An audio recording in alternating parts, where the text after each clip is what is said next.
The broadcast is now starting. All attendees are in listen-only mode.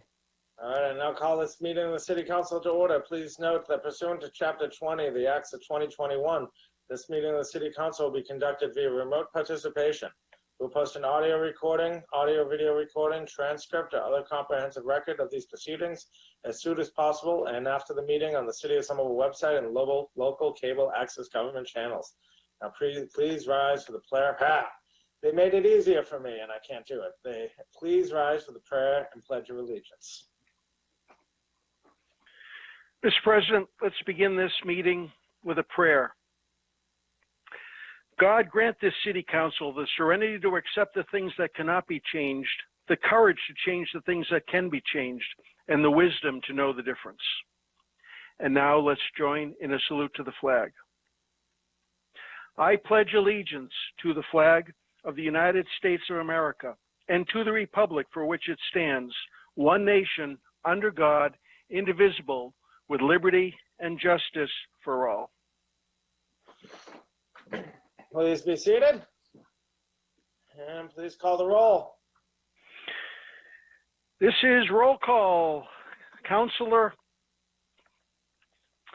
Niedergang. Here. Councilor White. Here. Councilor Ballantyne. Present. Councilor Ewan Campen. Here. Councilor Davis. Here. Councilor Strezzo. Here. Councilor Klingon. Present. Councilor Mba. Present. Councilor Scott. Present. Councilor Rossetti. Present. And Councilor McLaughlin. Here. Mr. President, with all 11 councilors present, we have a quorum. Do we have any moments of silence? Hearing no moments of silence, we'll move on to the next item. Before we even do that, there are a few items that let's do the minutes, Mr. Clerk. Item number 3 is the approval of the minutes of the regular meeting of May 27th. This item will be laid on the table for approval. Now, before we advance, there's a few councilors who would like to take items out of order. Councilor Klingon would like to take item number 10 out of order, and we're going to do that first because we have residents who will be stuck here for 2 hours if we make them wait later. So we'll do item 10, which is about safe consumption sites. We're going to do the public hearings. Then we'll go to item number 33, which is executive session, as well as 43, which is an executive session matter. And then Councilor Scott will make the committee reports on finance so that we can go over the budget. We'll have time for people to make last speeches if they would like, and we'll approve all committee reports and then go back to the regular order. Are there any other requests to take items out of order? Mr. President. Hi, can you please just take item 8 out of order? Should be brief. What's that item? Resolution. Okay, can we do that after the budget? Not really taking it out. Okay, yes. Okay. At your I always appreciate if people let me know in advance. I try to take things out of order. Do you have any residents here for that? No. Okay, well, we'll take it up after the budget then. Okay, thank you. Okay, any more requests? Here are none. Let's move to item 10. Mr. President, item number 10 is a communication submitted by Councilor Klingon reporting on a meeting of the Safe Consumption Facility Working Group. Councilor Klingon. Thank you, Mr. President. Through you to the public and colleagues. So, as you know, we've had this working group going for some time. They just released a report, which I hope you have all read. There was the first of a few town halls. And, just wanted to kind of bring people up to speed briefly, and it just seemed like a good time because there's been a lot of sort of focus on this lately, and want folks to know where and when they can weigh in on the subject moving forward. And so to do that, I want to sponsor Rivka Lapidus to speak briefly on the issue reporting. She's also on the working group. If we could just make her able to speak. All right, Councilor Klingon would like to sponsor Rivka Lapidus to speak. Any objections? Seeing none, I'm unmuting you, Rivka. You're free to speak. Can you see me? My name is Rivka Lapidus. I have been a resident of Somerville since 1986. I'm a clinician. In psychology, I'm a licensed mental health counselor, and I've worked with substance users for 30-something years. I would like to talk about the working group for the Safe Consumption site. We have a report that has recently come out and is available, research studies on the effects of and the construction of sites.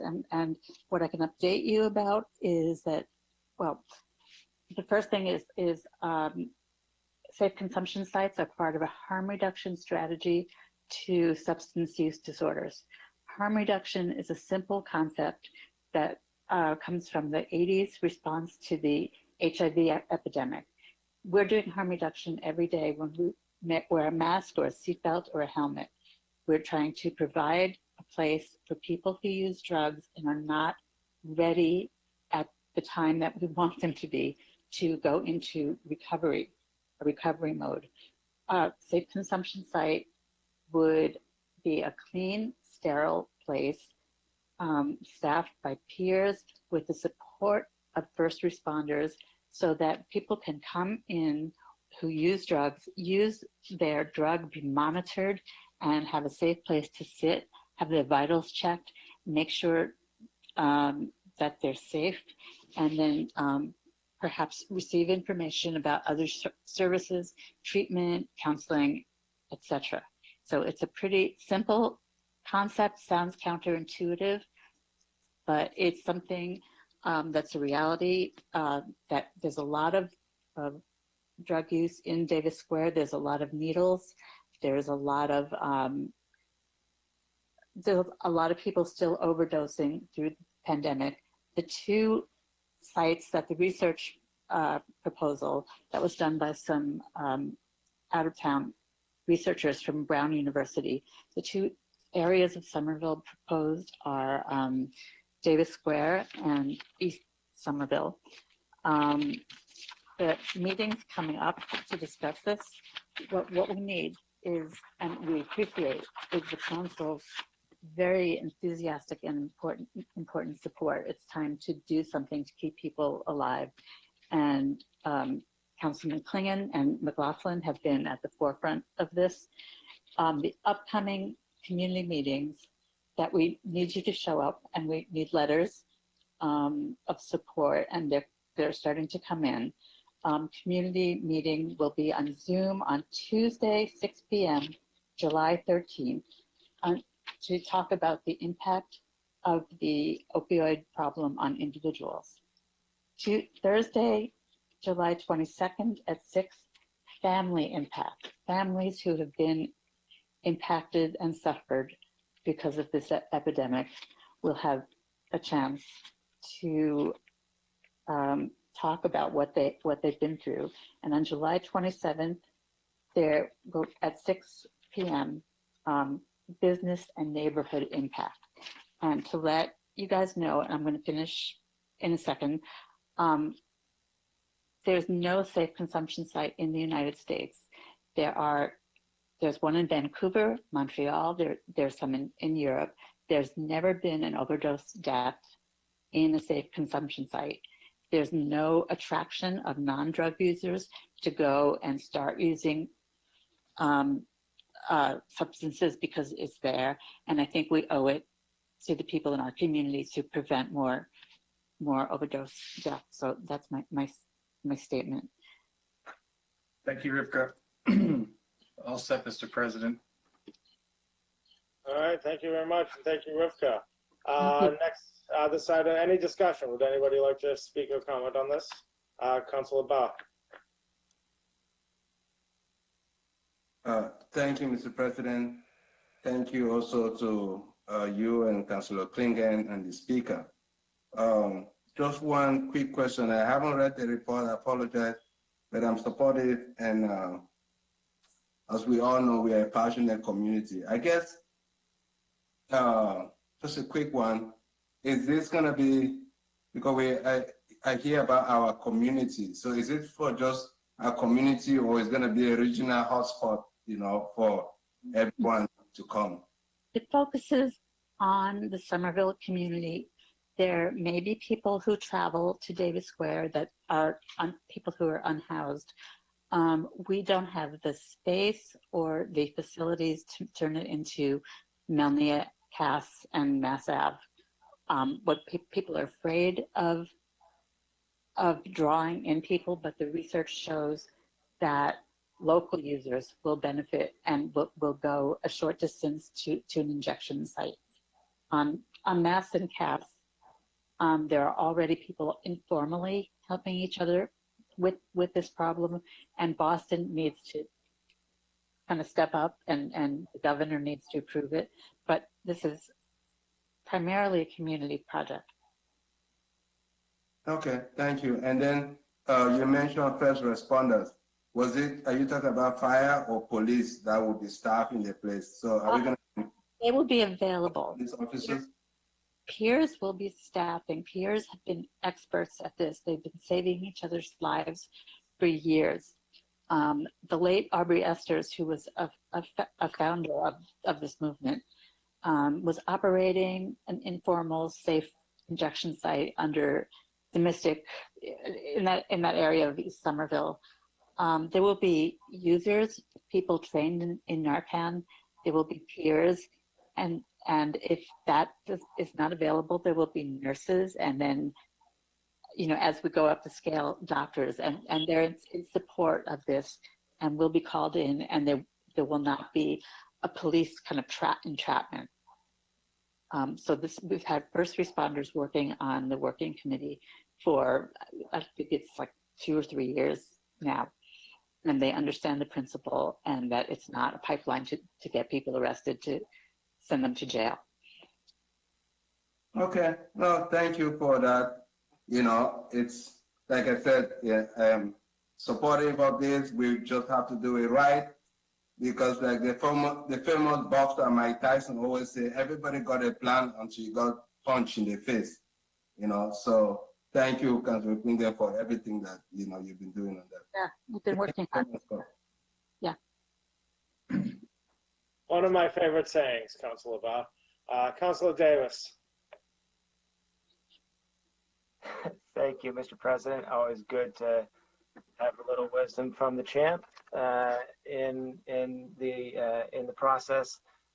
Thank you, Rivka. Great to hear from you, and thank you so much for the time that I know both you and Todd have spent on this issue. And I know how important this is to you and to Councilor Klingen for the time that you spent. One clarification or a question, I guess. If you said this, I missed it, so I apologize. But in reading the report, it's sort of to further to Councilor Baugh's question to an extent.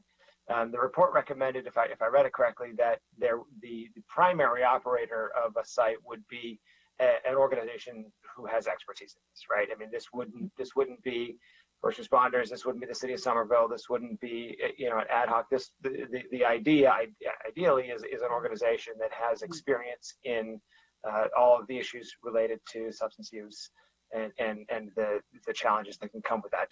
Am I remembering that correctly, to either Councilor Klingen or to Mr. Thetis? Yeah, through you, Mr. President. So we weren't really expecting questions, seeing as though the report just came out. I encourage people to read it, and there will be plenty of time for discussion at these town halls. As you said, this is a new concept, and a lot of this stuff is sort of the jury's still out. We're trying to figure out, just exactly. But you're absolutely right about the staffing would be an entity. Naturally, it would have to be one that doesn't receive any type of federal dollars, so it wouldn't be like Fenway Health where Carl Spertino works. But there would, I think the city would be looking to support an outside entity to run the place. And to Rivka's point, all those options are on the table, as well as. But yeah, no, I think I encourage people just to come to the town halls and read the report. And that's really, I was hoping just to convey that tonight, that kind of that's we're moving forward, and since the report came out, and then with these town halls is really kind of the message. So Yeah, thank you. So through you, Mr. President, to Councilor King, thank you. I totally understand and agree. I just wanted to make that clarification since the question came up, and I felt like perhaps folks might take the wrong message out of that. But generally speaking, as you well know, fully supported this. I've tried to keep this as much of a priority as I could in the Committee on Public Health and Public Safety throughout this year, despite COVID. You know, I thank you and Councilor McLaughlin for your leadership on this, for the mayor for being willing to go forward with it despite the legal questions. And as the report suggested, Davis Square seems like it might be a very, you know, logical spot for this. And if that turns out to be the case, if it turns out not to be the case, fine. If it turns out to be the case, great. I will stand ready to welcome a facility that will save lives of the people in our city anytime, and I will be happy to have any conversation with folks who don't share that view, and hopefully to be able to help them see the value and benefit of this. So thanks for your work, and I look forward to continuing the conversation. Thank you. Thank you, and thank you, Rivka, for coming. Thank you. If there's no further discussion, this item will be laid on the table for approval or placed on file.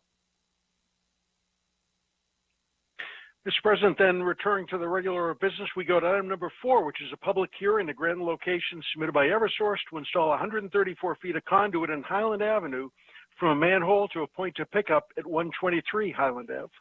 All right, and now declare this public hearing open. Is there anyone in the audience who wishes to speak on this item? Please use the little hand icon and I will call upon you.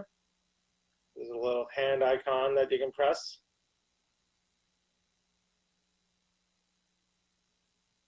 Here we go. I got Wanda Swetman.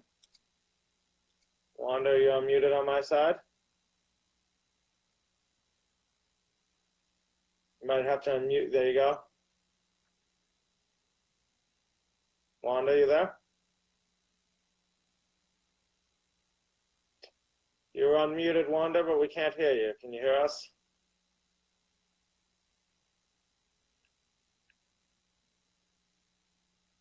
Going once, going twice. Wanda? Wanda, you there? I see the mic going on and off. Is there anyone else in the audience who wishes to speak on this? I see Joanne Callender. Joanne, you're unmuted on my side. Good evening. Can you hear me? We can hear you. Okay, thank you. We're filling in for Jackie. Wanda must be having some technical difficulties, but she was going to represent Eversource tonight, but I'll gladly do it for you. So that grant location that we're seeking is to provide service to 123 Highland Avenue. Okay. Is there anyone else in the audience who wishes to speak on this? Please use the hand icon. Seeing no further comment, I now declare this public hearing closed. Is there anyone on the council who has questions?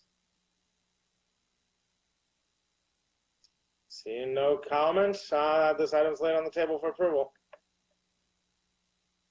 Item number 5 is a public hearing in a grant location submitted by Eversource to install 114 feet of conduit in Everett Street from a new manhole at Newton Street to a utility pole at the rear of Somerville Ave, and then at a later date to remove utility poles 2, 3, 4, and 5 on Prospect Street.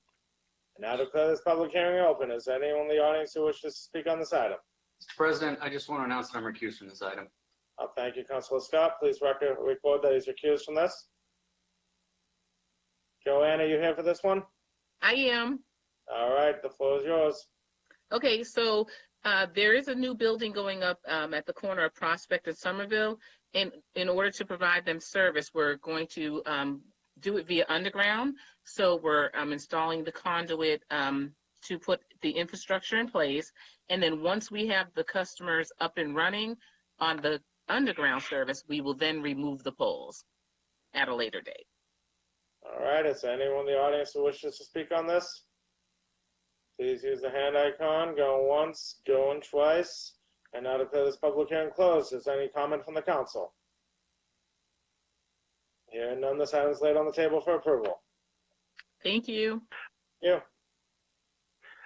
Item number 6 is a public hearing on a grant location application submitted by Comcast to install 41 feet of conduit in Laurel Street from an existing utility pole to a point to pickup at the rear of 515 Somerville Avenue. All right, and now declare this public hearing open. Is there anyone in the audience who wishes to speak on this item? Please use the little hand icon. I see Robert Rugman. Robert, you're unmuted. Coordinator for Comcast, and I'm here to answer questions tonight. All right, is there anyone else in the audience who wishes to speak on this item? Please use the hand icon. Going once, going twice. I now declare this public hearing closed. Any comment from the council? Mr. President, it's in my ward. I've reviewed the drawings. The traffic diversion plan looks okay. I'd move for approval. All right, Council Scott moves for approval. Any discussion? Seeing none, this item is laid on the table for approval. Very good. And then item number 7 is a public hearing on a grant of location application submitted by Comcast to install 45 feet of conduit in Prospect Street from a utility pole to a point to pick up at 109 Prospect Street. All right, now declare this public hearing open. Is there anyone in the audience who wishes to speak on this item? Robert, are you here for this one? I am here for this also. All right. Anyone else in the audience who wishes to speak on this item? Please use the hand icon. Going once, going twice. I now declare this public hearing closed. Is there anyone in the council who has a question? Hearing none, this item is laid on the table for approval. Mr. President? Yep, Council Scott. I just ask, on page 9, it looks like the pedestrian diversion plan for the final phase where it crosses the sidewalk to enter. This doesn't look like there's a pedestrian walkway provided there necessarily. Maybe I'm reading it wrong. I'd just like to ask that when this is put in place, that we have ADA accessibility measures put in there. I don't see any there that would allow folks going down that street to actually roll out or transition into Prospect Street and back up onto the sidewalk. Can we get some kind of temporary accommodation there? Robert, can you answer that? Yes, I'm just trying to see what page that was on. Page 9.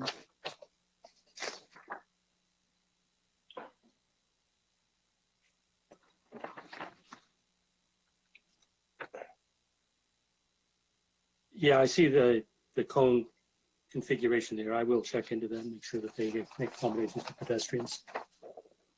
All right. Want to make sure we have even temporary ADA accommodations there, please. Yes. All right. Do I need to move to condition the permit? Sure. Why don't I just go ahead and do that? So I just moved to condition that the permit requires that for the sidewalk phase that ADA accommodations be made for folks traversing the sidewalk during that stretch. Okay. Council Scott makes a motion. Any discussion? Hearing none, that motion is approved. Thank you. And I move for approval. Council Scott moves to approve. We got all that, Peter? Or John, either one? Mr. President, I have that. All right, thank you very much. Items laid on the table and resolution is laid on the table for approval. All right, next item.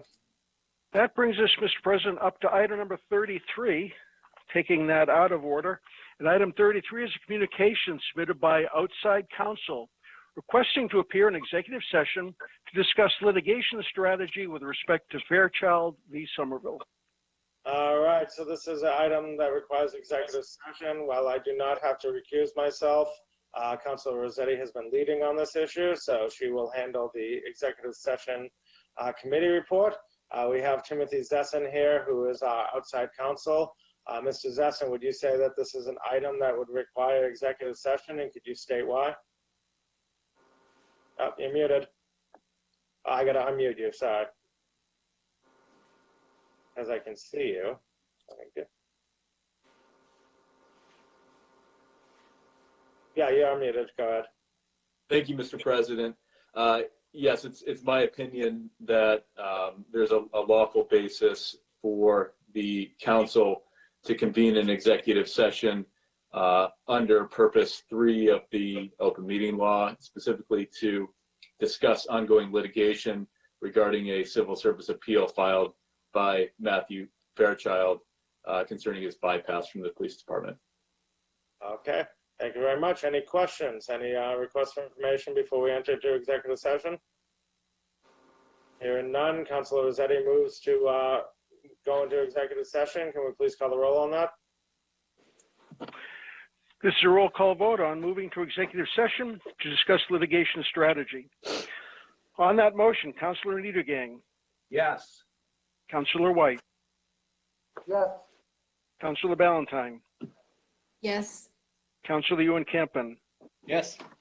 Councilor Davis. Yes. Councilor Strezzo, Yes. Councilor Klingon, Yes. Councilor Mba, Yes. Councilor Scott, Yes. Councilor Rossetti, Yes. and Councilor McLaughlin. Yes. Mr. President, all 11 councilors have voted in favor of moving to executive session. The motion has been approved. Okay, we're going into executive session. We will reconvene. We'll be in recess until then, and we'll reconvene.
John, are you ready? Let me take control of the screen and then we'll be ready to go.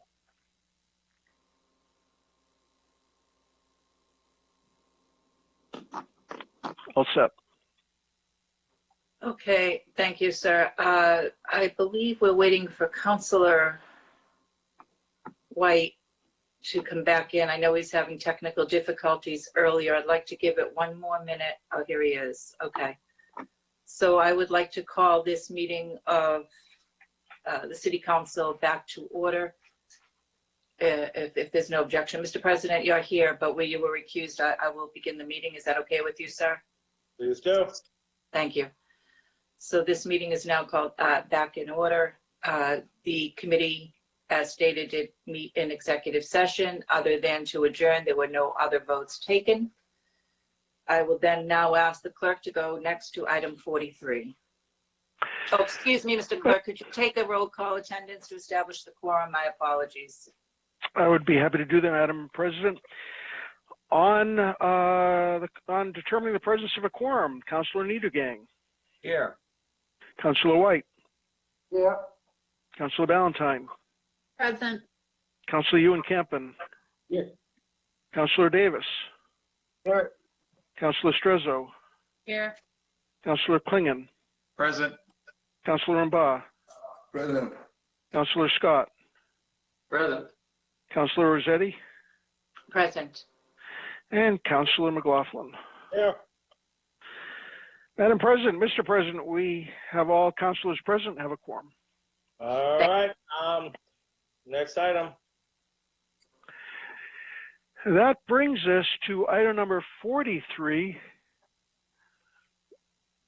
which is a request to the mayor requesting executive session to discuss the collective bargaining strategy involved in reorganizing the DPW Buildings and Grounds Division as well as the tree crew.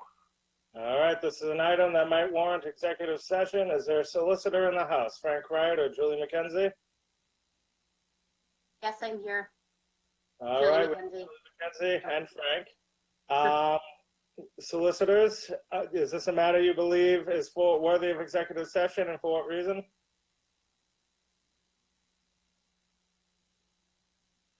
Thank you, Mr. President. Frank Wright, City Solicitor. I believe that it is appropriate for executive session for the reason that it relates to collective bargaining strategy. All right, do we have any questions from the city council before we go to executive session? Hearing none, let's please call the roll to enter into executive session. This is a roll call to roll call vote on moving to executive session on item 43 as it relates to collective bargaining. Councilor Niedergang. Yes. Councilor White. Yes. Councilor Ballantyne. Yes. Councilor Ewan Campen. Yes. Councilor Davis. Yes. Councilor Strezzo. Yes. Councilor Klingon. Yes. Councilor Mba. Yes. Councilor Scott. Yes. Councilor Rossetti. Yes. And Councilor McLaughlin. Yes. Mr. President, all 11 councilors have voted in favor of moving to executive session. All right, we'll be in recess until executive session. See you on the other side.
All right, looks like everybody's here. We've returned from executive session. No vote was taken except for the vote to adjourn. Mr. Clerk, please call the roll for attendance for quorum. This is a roll call for the purpose of determining the presence of a quorum. Councilor Niedergang. Here. Councilor White. Councilor White. Here. Councilor Ballantyne. Present. Councilor Ewan Campen. Here. Councilor Davis. Here. Councilor Strezzo. Present. Councilor Klingon. Present. Councilor Mba. Present. Councilor Scott. Present. Councilor Rossetti. Present. And Councilor McLaughlin. Yep. Mr. President, all 11 councilors are present. We have a quorum. All right, next item. Mr. President, we return to the regular order of business, which brings us back to item number 8, which is a resolution submitted by Councilor Strezzo that the administration explore a hybrid work model for city employees to allow employees a work and life balance that also retains and attracts Somerville talent. Councilor Strezzo. Thank you. I wasn't expecting to go right back into the regular order, but I'm very excited to have that. So I put in this order I'm sorry, this resolution. This is clearly a resolution. I put in this resolution to hopefully take the past positive elements of the COVID pandemic work environment that was created over the past year and a half plus, and hopefully the city can adopt that into a better work-life balance for city employees here in Somerville, so we can really attract great talent and retain our great talent. That's about it. All right, very good. Any discussion? Hearing none, this item is laid on the table for approval. Thank you. Item 9 is a resolution submitted by Councilor Mba that the administration consider having all. Mr. Clerk, I was Pardon? hoping we were going to lead on with the budget for the sake of people in attendance. Very good. I apologize. Mr. President, in that case, we move to item number 15, which is a report of Committee on Finance meeting on June 7th. Okay, and could we take up all those Finance Committee meetings at once? Certainly. Item number 15 is a report of Committee on Finance meeting on June 7th. 16 is Finance meeting on June 8th. 17 is Finance Committee meeting is Committee of the Whole on June 9th. 18 is Committee of the Whole on June 14th. 19 is a Finance Committee meeting on June 16th. 20 is a Finance Committee meeting on June 17th. 21 is a Committee of the Finance meeting as Committee of the Whole on June 21st.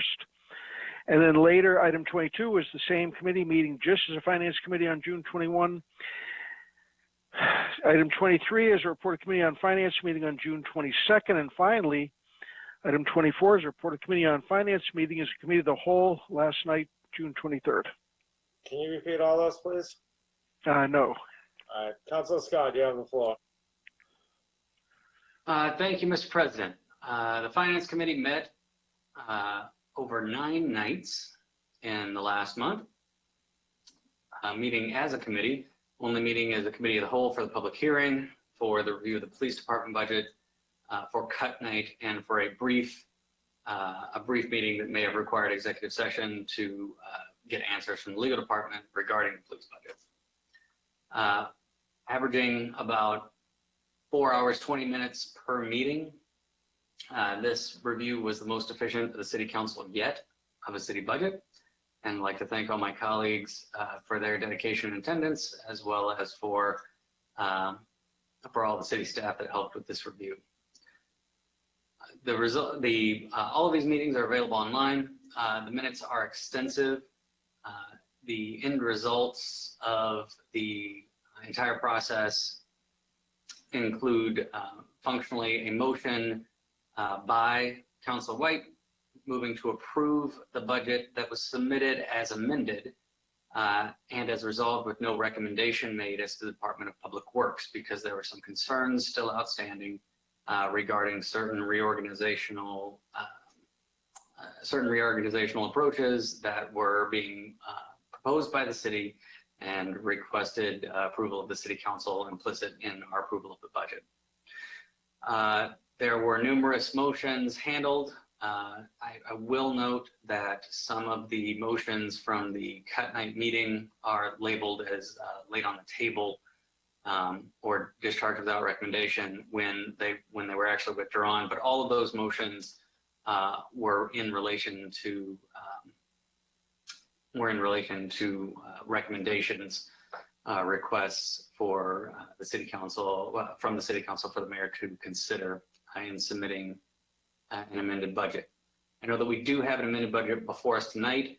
If we do accept all of these committee reports, the end result will be that one recommendation, as well as an extensive list of items that are being discharged without recommendation, which we will need to go through tonight to take roll call votes on because they are year-end transfers and appropriations.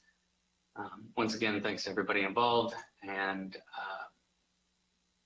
I request that these reports be accepted as submitted.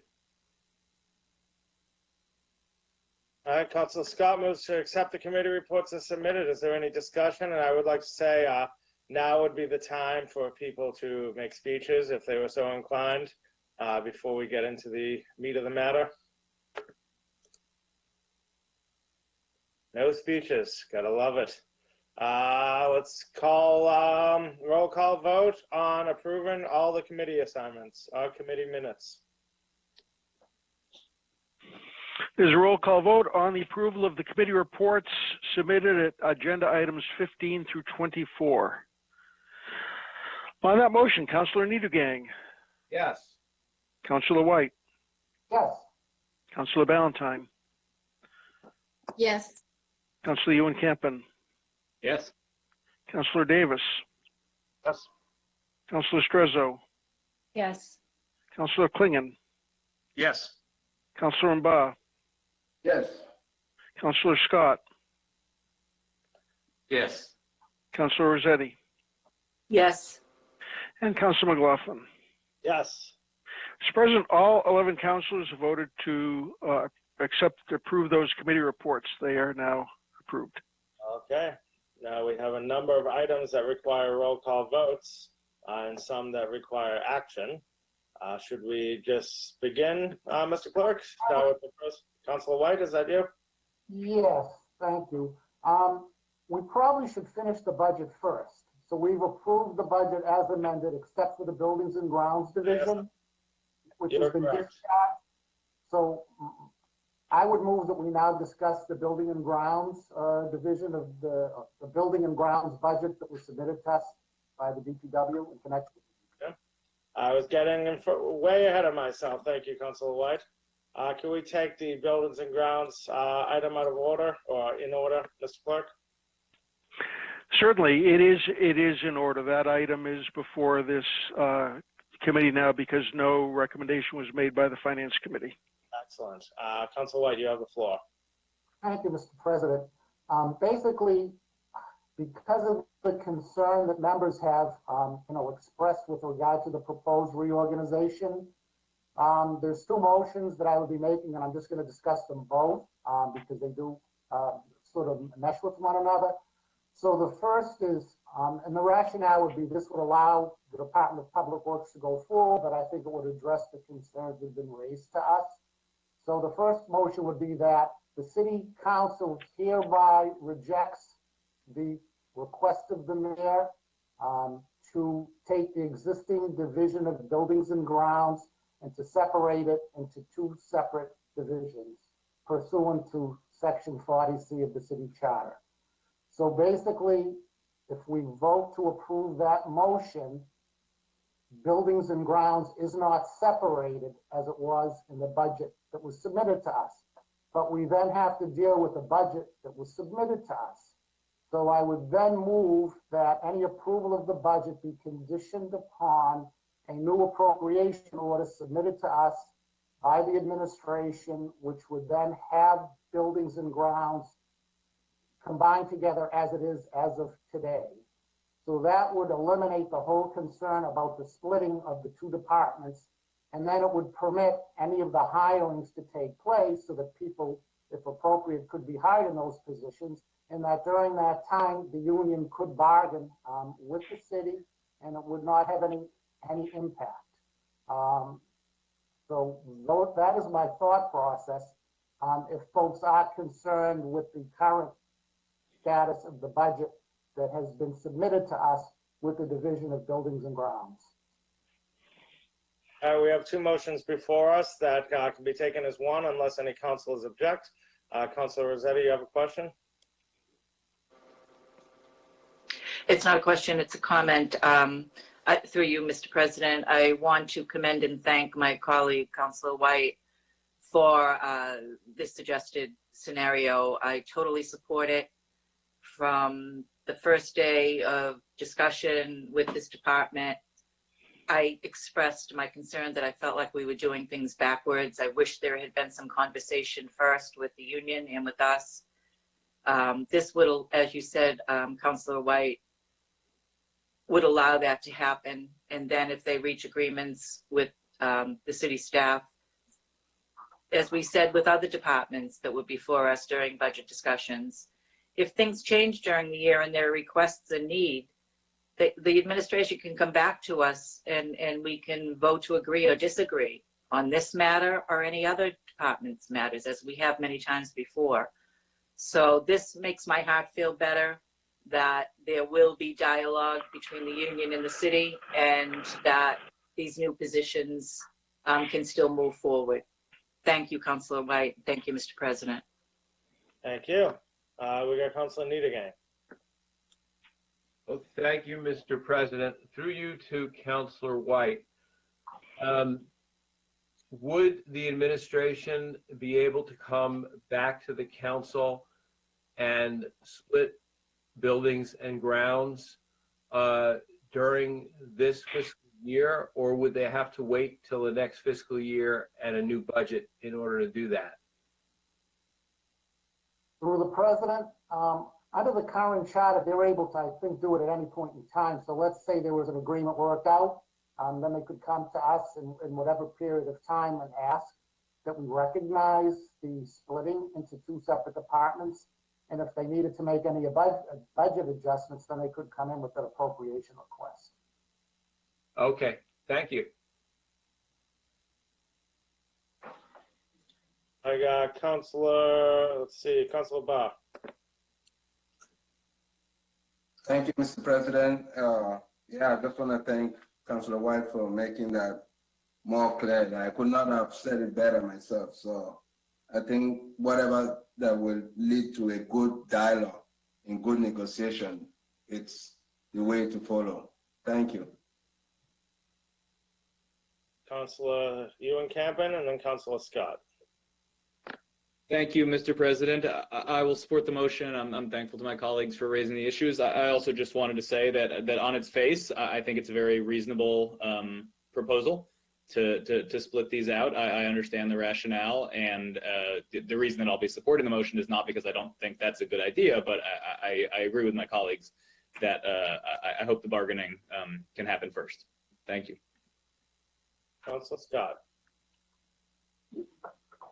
Thank you, Mr. President. I also appreciate and support the motion. I just have one question through you to my colleague at large, which is, we've also received communication from SMEA, from the Somerville Municipal Employees Association today, with a concern not just about buildings and grounds, but particularly about the relocation of certain positions from the highway division into a grounds division.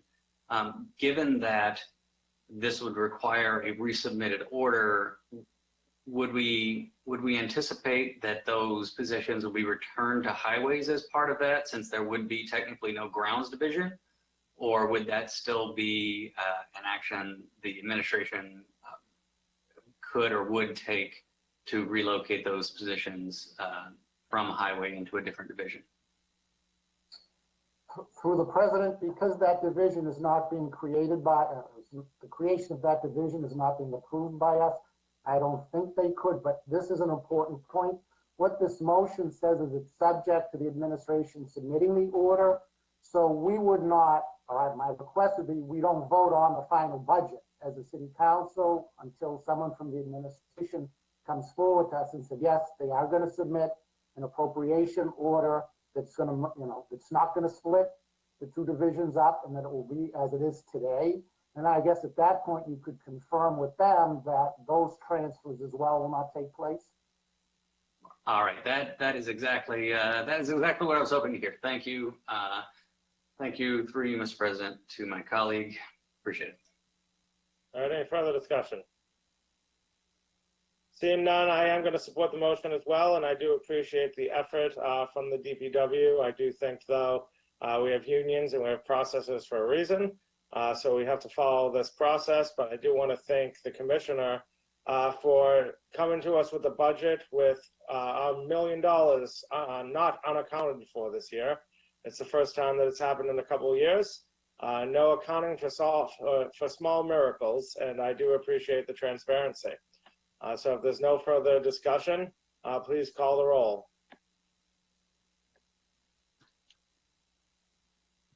Mr. President, this is a roll call vote on a motion to reject the separation of the Buildings and Grounds Division from the budget presented by the administration, and request that the administration submit a new budget without that separation, leaving the Buildings and Grounds Division intact and the tree crew as it is today. On that motion, Councilor Niedergang. Yes. Councilor White. Yes. Councilor Ballantyne. Yes. Councilor Ewan Campen. Yes. Councilor Davis. Yes. Councilor Strezzo. Yes. Councilor Klingon. Yes. Councilor Mba. Yes. Councilor Scott. Yes. Councilor Rossetti. Yes. And Councilor McLaughlin. Yes. Mr. President, all 11 councilors have voted in favor of that motion. That motion has been approved. Okay. We're going to go to the roll call votes, but I see Lauren Raccanello had a question that I'm not sure what you're asking. Through you, Mr. President, thank you. So I was just in response to the motion, we are happy to submit an amended appropriation order, and that's something that we can do now. But I was just a little confused on that conversation. I want to make sure that we're clear what that amended appropriation order should be addressing. So is the request here that the amended appropriation order leave the tree crew in the highways division? Or is it that the buildings and grounds does not separate? Because leaving the tree crews in highways does not at all impact the division of buildings and grounds. These are two separate matters here. So it just in order to submit an amended appropriation order, I was looking for clarification as to whether the request is that we submit one with the tree crew still in highways, or whether we submit one with buildings and grounds still together. If that makes sense, leaving the tree crew in highways is one thing. It's not impacted by the division of buildings and grounds. Councilor White. I guess where we are now, I discussed this with Mr. Dean anyway, and I believe the administration would be ready. I think people have concerns about this division, separation, and that this would be the easiest way to go to assuage anyone's concerns. The DPW with those two divisions still combined, it doesn't affect their operations. And then I believe that they could come to us at any point in time where they believe, they've reached the point where now they can move to separate them. I mean, if other folks have questions on that, I certainly can't. I'm certainly speaking as one city councilor on that, and I don't see there a problem being set. The two divisions still being kept together. Again, at this time, I'm only speaking for myself, and other members may have questions on that. Mr. President. See Councilor Rossetti's face?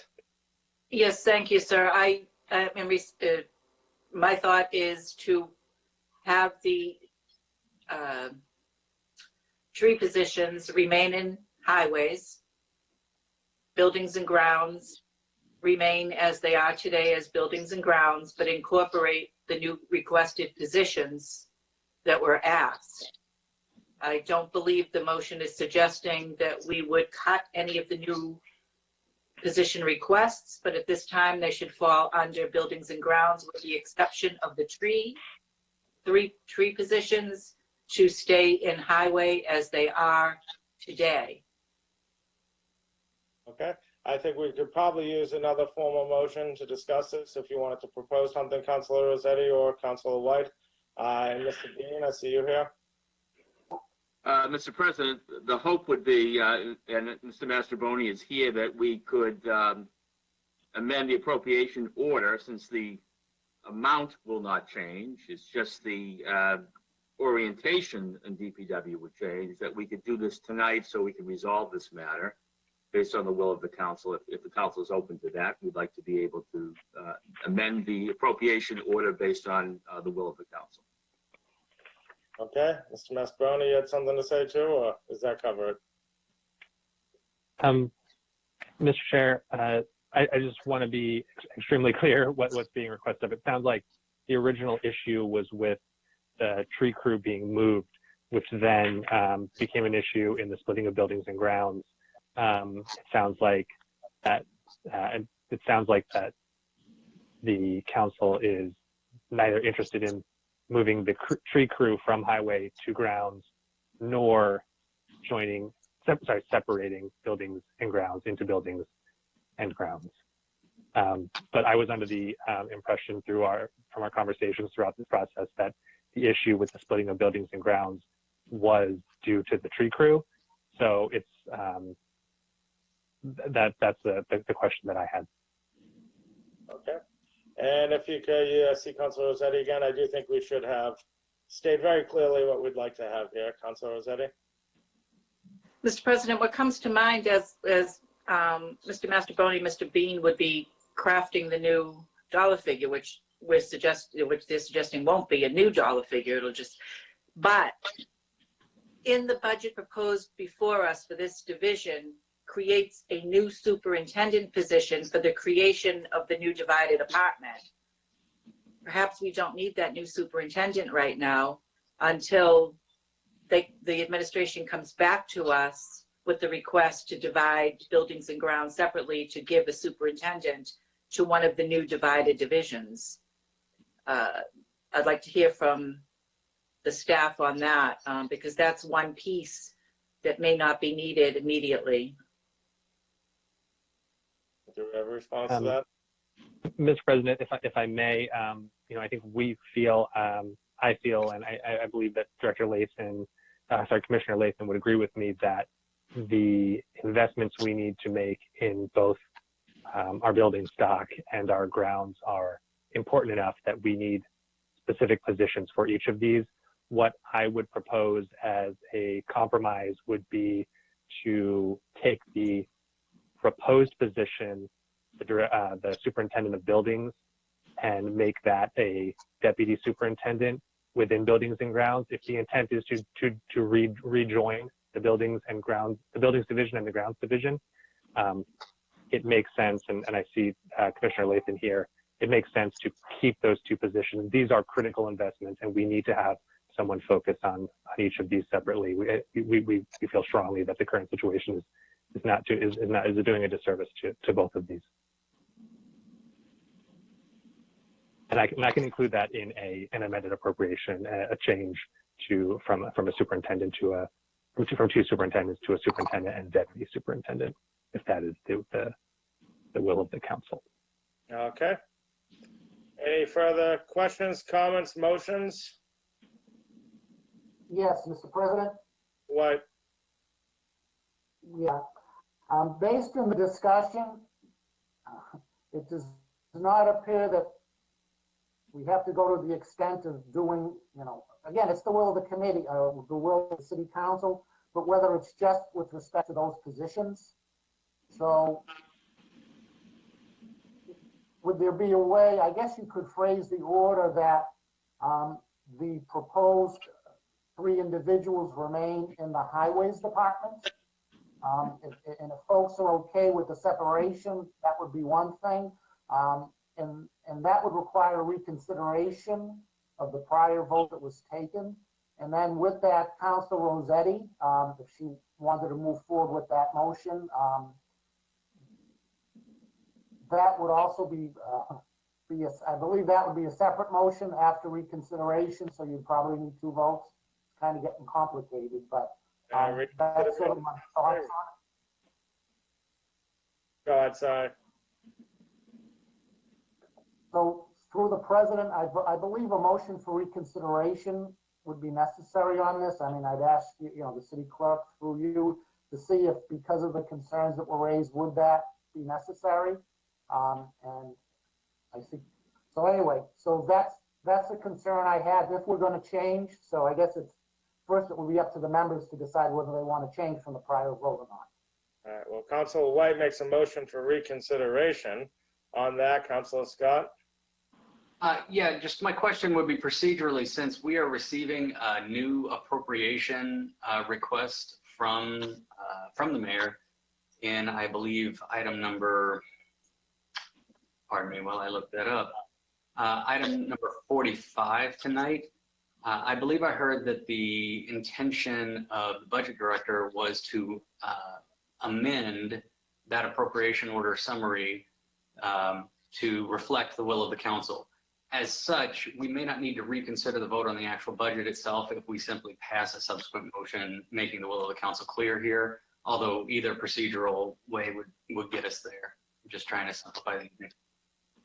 Yes, it's getting quite complicated, and this is, I think, the first motion for reconsideration in the hope that reconsideration passes. I don't think we've ever done this before. So on the motion, any further? So Councilor Scott, do I got what you're saying correctly? We're going to reconsider the vote that we just took. We're going to pass White's new motion and then take up item 45, or you're trying to take up 45 first and then do this? No, I was just simply saying that Councilor White's motion to reconsider may not be necessary if the administration is amenable to simply respecting a motion of the council to indicate their intention for them to amend item number 45. Yeah. But again, you know what, Councilor White, let's do a reconsider. Let's be really formal about this, just to make sure everything's nice and clear. Right. So Councilor White moves for reconsideration in the hope that it passes. Councilor Strezzo? First term, Mr. President, please just spell it out for me. Oh, this is the first one for me too. So we're going to vote to reconsider a previous vote. So we can vote yes if we want to reconsider and no if we don't want to reconsider. And then we will have an opportunity to change our vote, in which if you want to get rid of the previous vote, you'd vote no. And if you want to keep your vote the same, you vote yes. Do I have that right, Mr. Clerk? That's correct, Mr. President. Hey, nice. All right. We all set? Mr. President? Councilor Scott.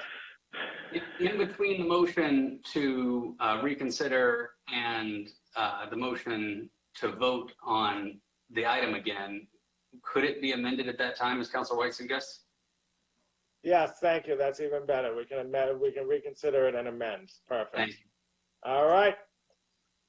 Roll call vote on reconsideration. If you wanted to reconsider, vote yes. If you don't want to reconsider, vote no. Roll call vote on Councilor White.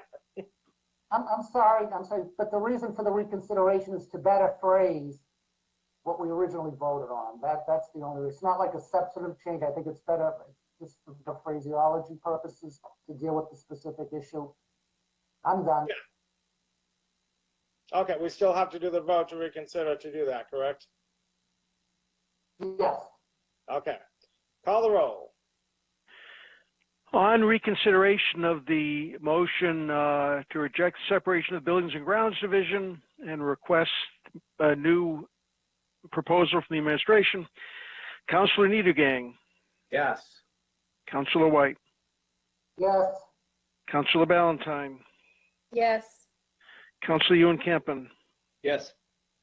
Councilor Davis, Yes. Councilor Strezzo, Yes. Councilor Klingon, Yes. Councilor Mba, Yes.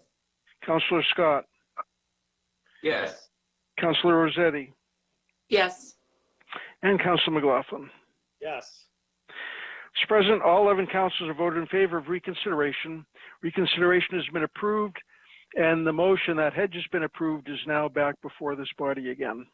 All right, the motion is back before the body. Councilor White.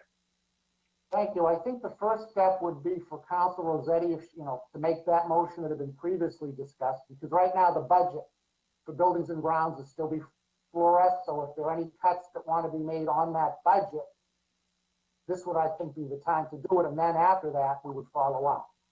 All right, Councilor Rossetti. I move to have the 3 tree positions remain in Highway Department. Councilor Rossetti moves to amend the request to have the 3 tree departments remain, 3 tree positions remain in the, which department again? Highway, Highway Department. Any discussion? until such times as the administration wants to come back to the council. Okay. Do you have all that, Mr. Clerk? Yes, Mr. President, the motion is actually simply that the 3 tree divisions remain in the Highway Department, that there is no prohibition on the administration coming back at any point and that matter being revisited by the council. Okay, Thank you. good. All right, so on the amendments, I guess we're going to do a roll call on the amendment and then approve the item again. Is that right, Mr. Clerk? Let's take it one step at a time. This is a roll call vote on the amendment. A roll call vote on this motion that the budget be amended by keeping the 3 tree division employees in the Highway Department. Please call the roll. On that motion, Councilor Niedergang, Yes. Councilor White, Yes. Councilor Ballantyne, Yes. Councilor Ewan Campen, Yes. Councilor Davis, Yes. Councilor Strezzo, Yes. Councilor Klingon, Yes. Councilor Mba, Yes. Councilor Scott, Yes. Councilor Rossetti, Yes. and Councilor McLaughlin. Yes. Mr. President, all 11 councilors have voted in favor of that motion. That motion has been approved. Okay. And so do we, all right. Can we get back to the Councilor White?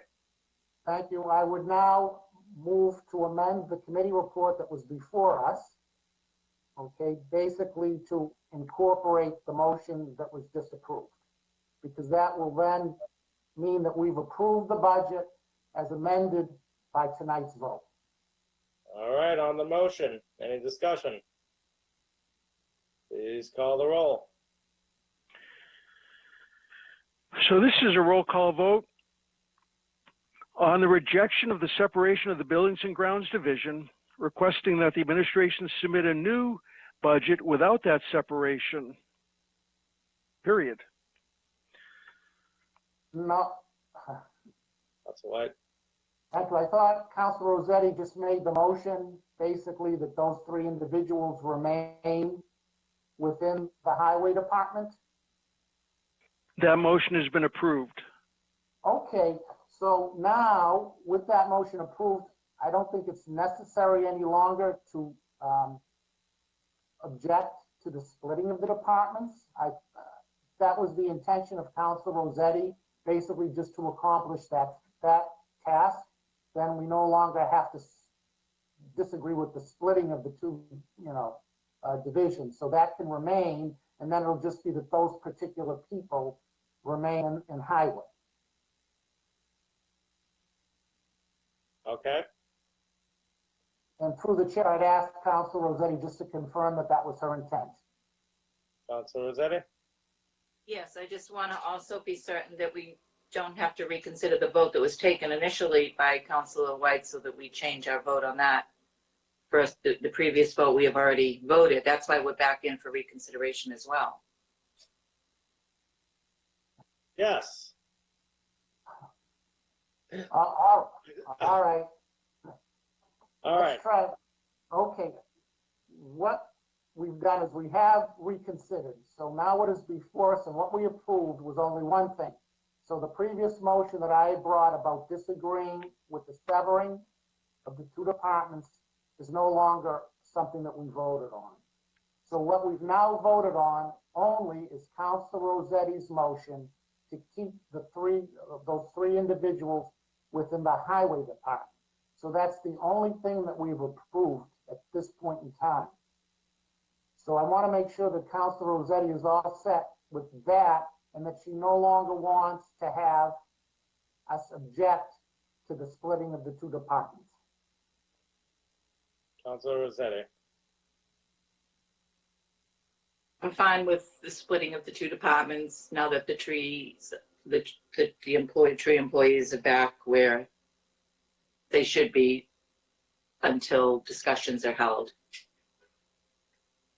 Okay, then, so the motion, Mr. President, through the clerk would be basically, we have the committee report that is before us, okay?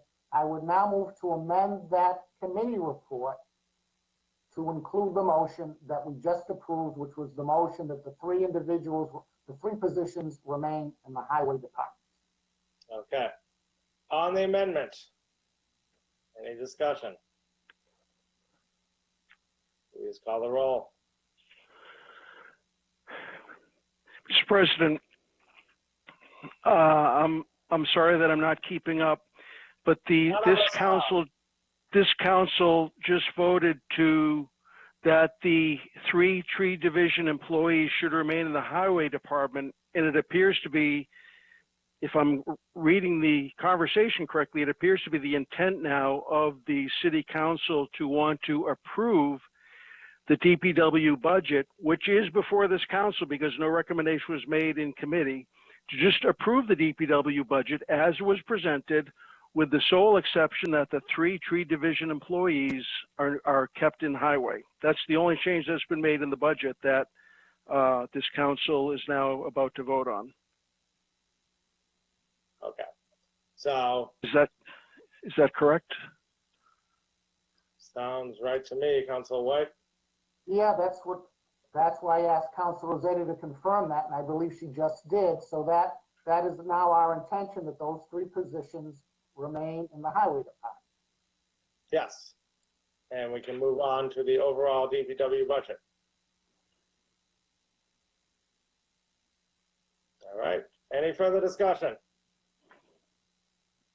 All right. So why don't we pull up the DPW budget and do a roll call vote on that right now?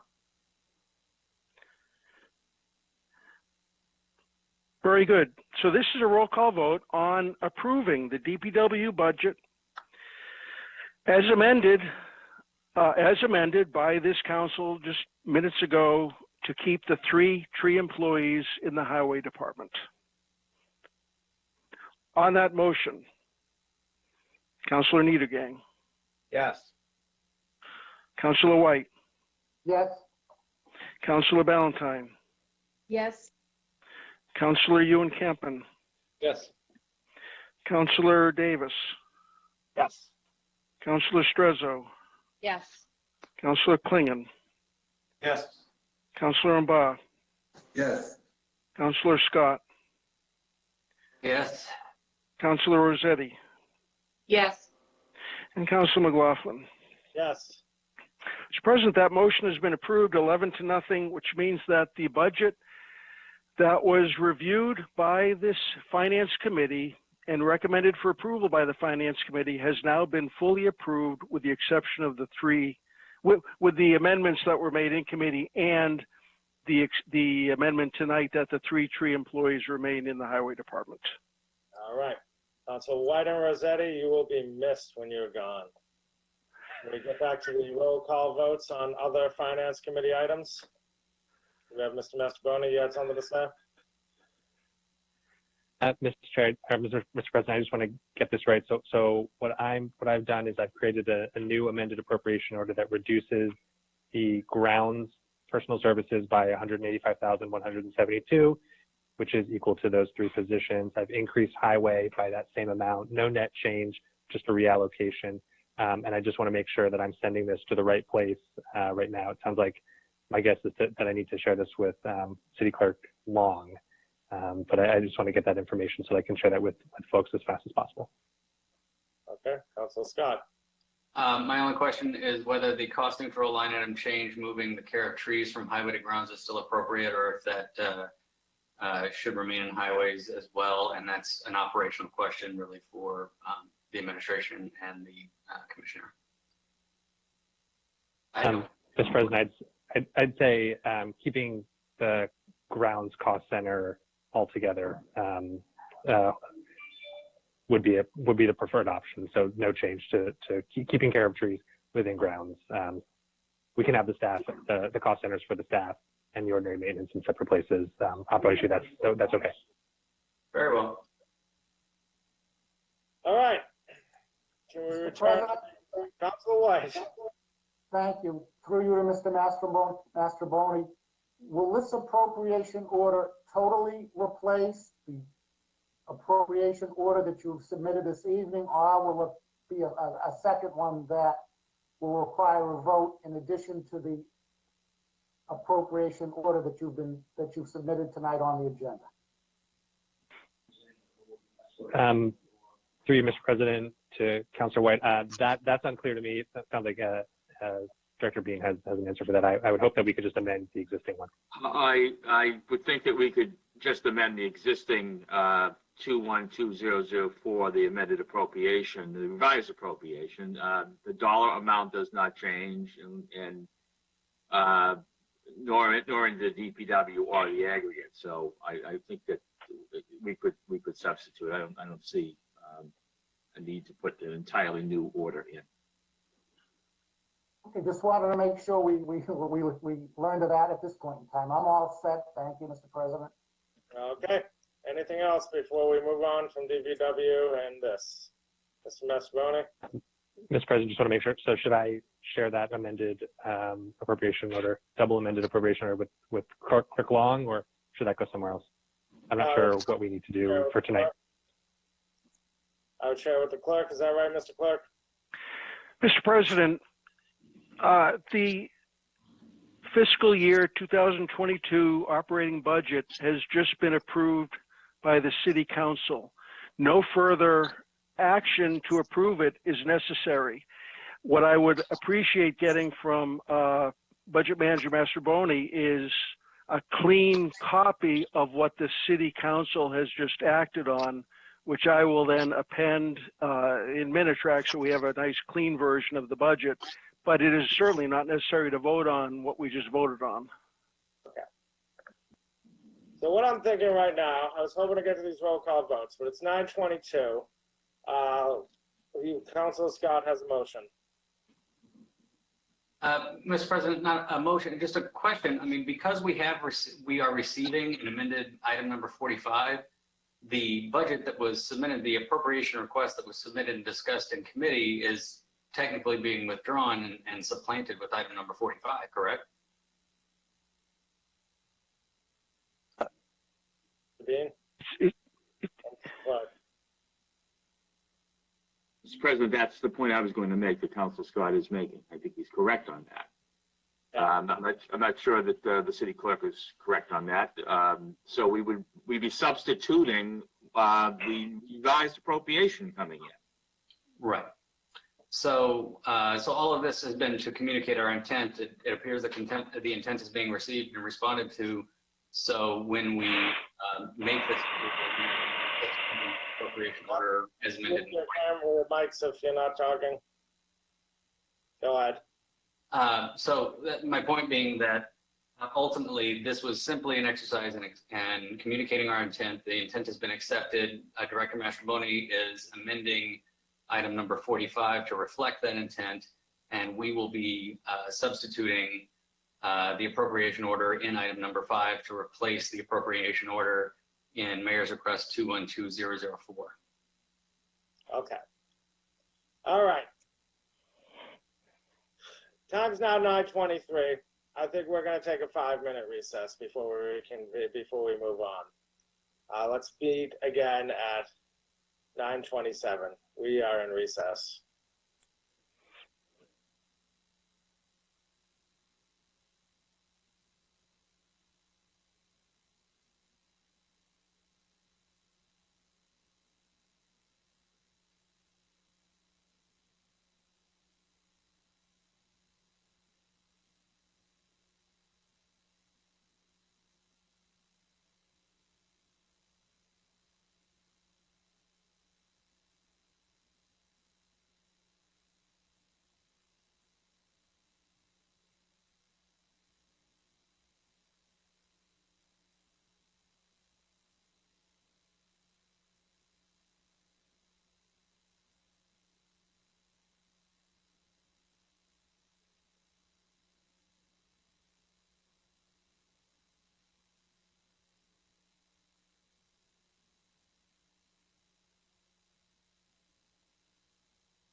we're back from recess. Mr. Clerk, please call the roll on attendance on a quorum.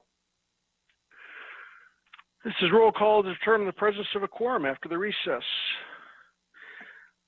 Councilor Niedergang. Here. Councilor White. Here. Councilor Ballantyne. Present. Councilor Ewan Campen. Here. Councilor Davis. Here. Councilor Strezzo. Present. Councilor Klingon. Present. Councilor Mba. Present. Councilor Scott. Present. Councilor Rossetti. Present. And Councilor McLaughlin. Here. Mr. President, all of the councilors are present. We have a quorum. All right. Mr. Clerk, can we recap where we're at? Mr. President, if I'm following the conversation properly, which perhaps I'm not, if I'm following it properly, the city council has just adopted a budget. They've just adopted a budget that has been amended and voted to be approved. That vote has happened. We now have a fiscal 22 budget. It appears that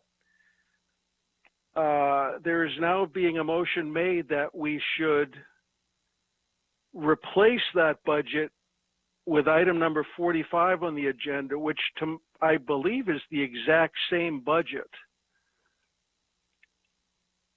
And that's where I get confused. So I'm not sure if that is the intent of the motion.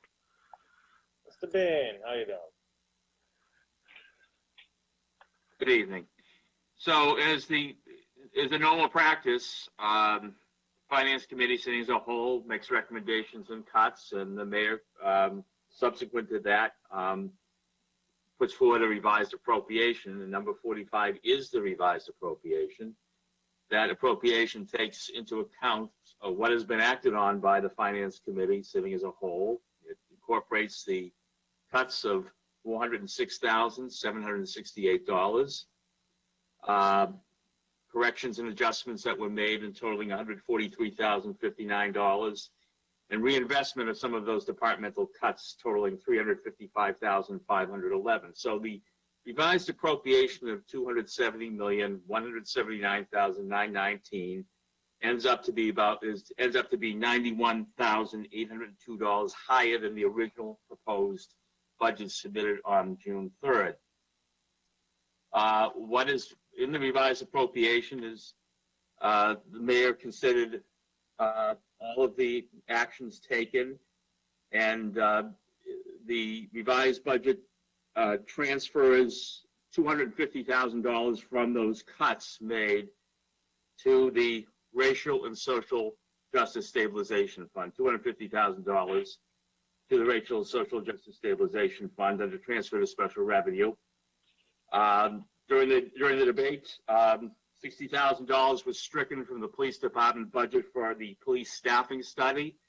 The revised appropriation reallocates that $60,000 to the Racial and Social Justice Department as discussed in committee. And the mayor has decided to fund the proposal put forward to hire an administrative assistant for the annex, considering that the buildings will be opening up, the annex will be opening up, and the heavy workload at the annex specifically, that position will be attached to the OSPCD housing division. They will also work with housing stability and the other departments at the annex. Considering all of these changes, we remain $260,970 below the Proposition 2.5 levy limit. The administration also is interested and committed to putting forward a supplemental appropriation going forward for the Racial and Social Justice Office, considering the dialogue and the need to support the commissions, specifically the Somerville Commission for Women, the Human Rights Commission, and the Somerville Commission for Persons with Disabilities. And it's appropriate in light of the work this office will be undertaking with these commissions. to establish strategic plans, re-examining and proposing changes to the enabling ordinances on the city, and working on creative recruitment strategies and engaging the community and other city departments in their work. So we will be putting forward a supplemental appropriation after vetting out this proposal in a little bit more depth. There were many resolutions submitted by the council, many with merit. The view of the administration is that we want to continue dialogue on those resolutions. We believe that we do need our department heads to do some due diligence, analyze these proposals, consider them a little bit more depth than just these meetings of the Finance Committee. So we look forward to further dialogue on these resolutions and these needs. As I've noted, we still have capacity under the levy limit for supplemental appropriations going forward. I do think that when new growth is certified by the Department of Revenue, we'll have more capacity in the late fall. Also, I think that some of these proposals are very likely to be funded under ARPA. I think some of them are absolutely eligible for ARPA, and we have to put this also in consideration to the other many requests that were put forward as program improvement requests during the budget process, which didn't make their way into the budget. So we certainly look forward into engaging in future conversations in upcoming months on all of these council resolutions and requests. Many have great merit. All that's into item 45, correct, Mr. Bean? That's right. All right, there we go.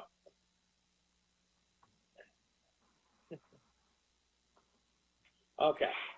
So, Mr. Clerk, where are we at now? Are we ready to move forward? Yes, Mr. President, it appears that item 45, the administration has presented a revised budget that this council may prefer. And if that's the case, then the council needs to move reconsideration of the budget that it just adopted, place that one on file so that the new one can be approved. I don't believe it's appropriate to have the council having approved two separate budgets. Okay. So we're going to move to reconsider the previous budget that we just approved and then amend it and approve the budget that we now have before us, correct? Correct. All I right, have a Councilor question on that. Councilor motion. Thank you. Ordinarily, we approve a committee report, and then I thought we take a roll call vote on the actual appropriation order so that the budget is not adopted by the city council by merely accepting a committee report. So I thought the intention of Councilor, and what Councilor Scott mentioned is, I thought then the appropriation order would be presented and then you would take a roll call vote on that. Yeah, I was trying to do that for like an hour, but. All right, Councilor Barr. Thank you, Mr. President. I'm just curious. This is to Councilor Rossetti. I know that she's like she has like an eager eye on this budget, and also to Councilor White, I think. Councilor Rossetti, did we ever, I know you were the first person to even zoom in the salary contingency fund. Like, was there any motion from that fund about like how if the council needs to always have like some report, like at the end of the month, just on how they spend it? Because it seems like some funds that we don't even like. So there's some funds that is just expended without really justification through the city council. So I'm not sure if there was any motion that came up from that budget line item. May I respond, Mr. President? Through you, Mr. President, to my colleague, Councilor Barr. Any monies that come out of a stabilization or contingency account have to be approved by us to be transferred or expended, no matter what the reason or fashion. The administration cannot take monies from those lines without getting this council's approval. So no, there were no such motions made in committee during discussion of the budget, because those lines are always public on the website to see what the balances currently are. And for example, if there's been a successful agreement of a negotiation of any union contract before the contract is finalized and signed and the monies are put to the employees, that comes to us for our vote to move the funds out of that stabilization line into the hard budget for that particular use. So I guess I don't understand your question, because we always approve transfers of that nature. We have through your chair, Councilor Rosette, let me clarify a bit. For example, you know the incident of the cop that punched someone and he was on administrative leave. I'm talking about the salary contingency fund, like that you will be paying somebody for like a year or 2 years or 10 years. Like, so it would, does the council have, does the council, like review those salaries that from that contingency fund, that salary fund, where if they are trying to discipline someone and they're like, can they stay there for a lifetime of payment, or, like, not saying that they should not be paid, but just that justification so that, we all understand how the funds are moving. That is, when you raise the issue, that is what I was thinking. I wasn't talking about stabilization fund. I'm talking about the salary contingency fund.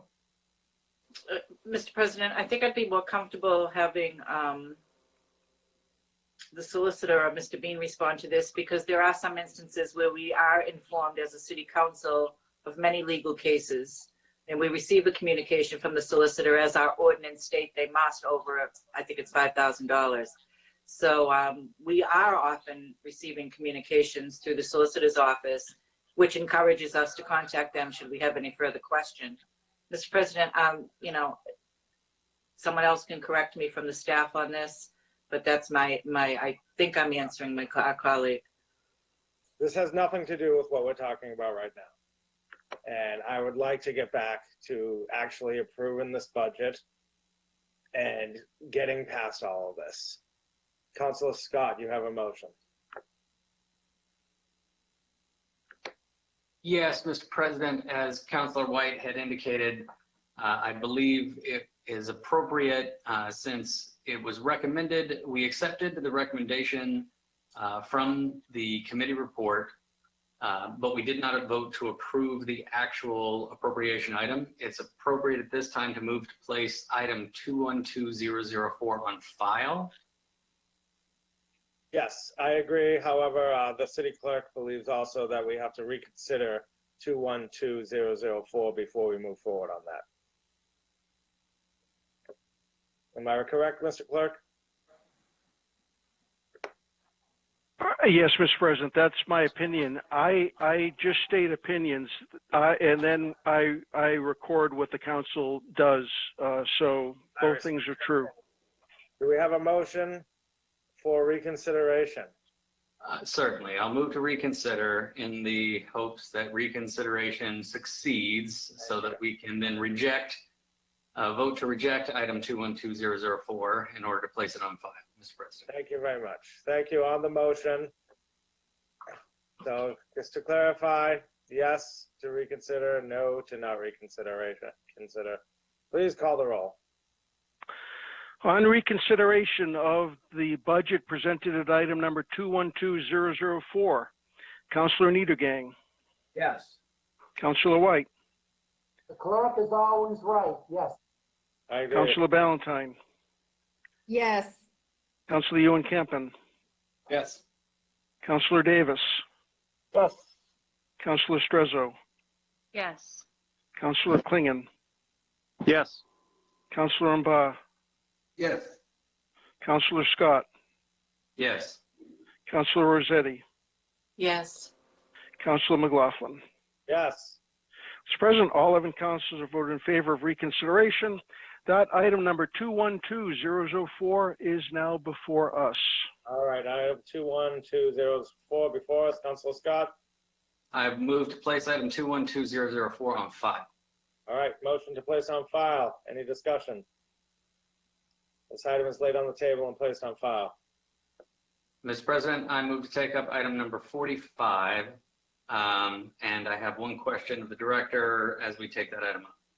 All right, Councilor Scott moves to take item 45 out of order. Any discussion? Hearing none. Please read item number 45, Mr. Clerk. 1 second, Mr. President. Item number 45 is request of the mayor, question appropriation of $270,179,919 to fund the general fund operating budget for fiscal year 2022. By Councilor Scott. All right, the item that is before us right now, through you to Director Mastroboni, has that been amended? Has its submission been amended to reflect the changes discussed earlier this evening? Mr. Mastroboni. Mr. Chairman, I'm sorry, Mr. President, through you, yes, it has. What was done from what was originally submitted today was the moving of funding for 3 employees from grounds to highway in DPW. Okay. That is the only change from the submitted version from earlier today. Okay, and where is that change reflected in the documentation, or is it just verbally been amended? Through the President, I shared that appropriation order with Clerk Long, and I can post that on the budget drive right now. I'm on my laptop, so I don't have a full suite of tools with me. I will do that right now, but City Clerk Long has it. I just want to make sure that the Clerk Long has the amended version that reflects the will of the council as expressed in the motions tonight. If that's true, then the order, the appropriate motion at this time is to move to approve the appropriation request contained in item number 45. Councilor Scott moves to approve item number 45. Any discussion? Hearing none, please call the roll. Is a roll call vote on the approval of item number 45, the appropriation of $270 million and change to fund the general fund budget for fiscal year 22, as submitted to me just very recently. On that motion, Councilor Niedergang. Yes. Councilor White. Councilor Scott is correct, yes. Councilor Ballantyne. Yes. Councilor Ewan Campen. Yes. Councilor Davis. Yes. Councilor Strezzo. Yes. Councilor Klingon. Yes. Councilor Mba. Yes. Councilor Scott. Yes.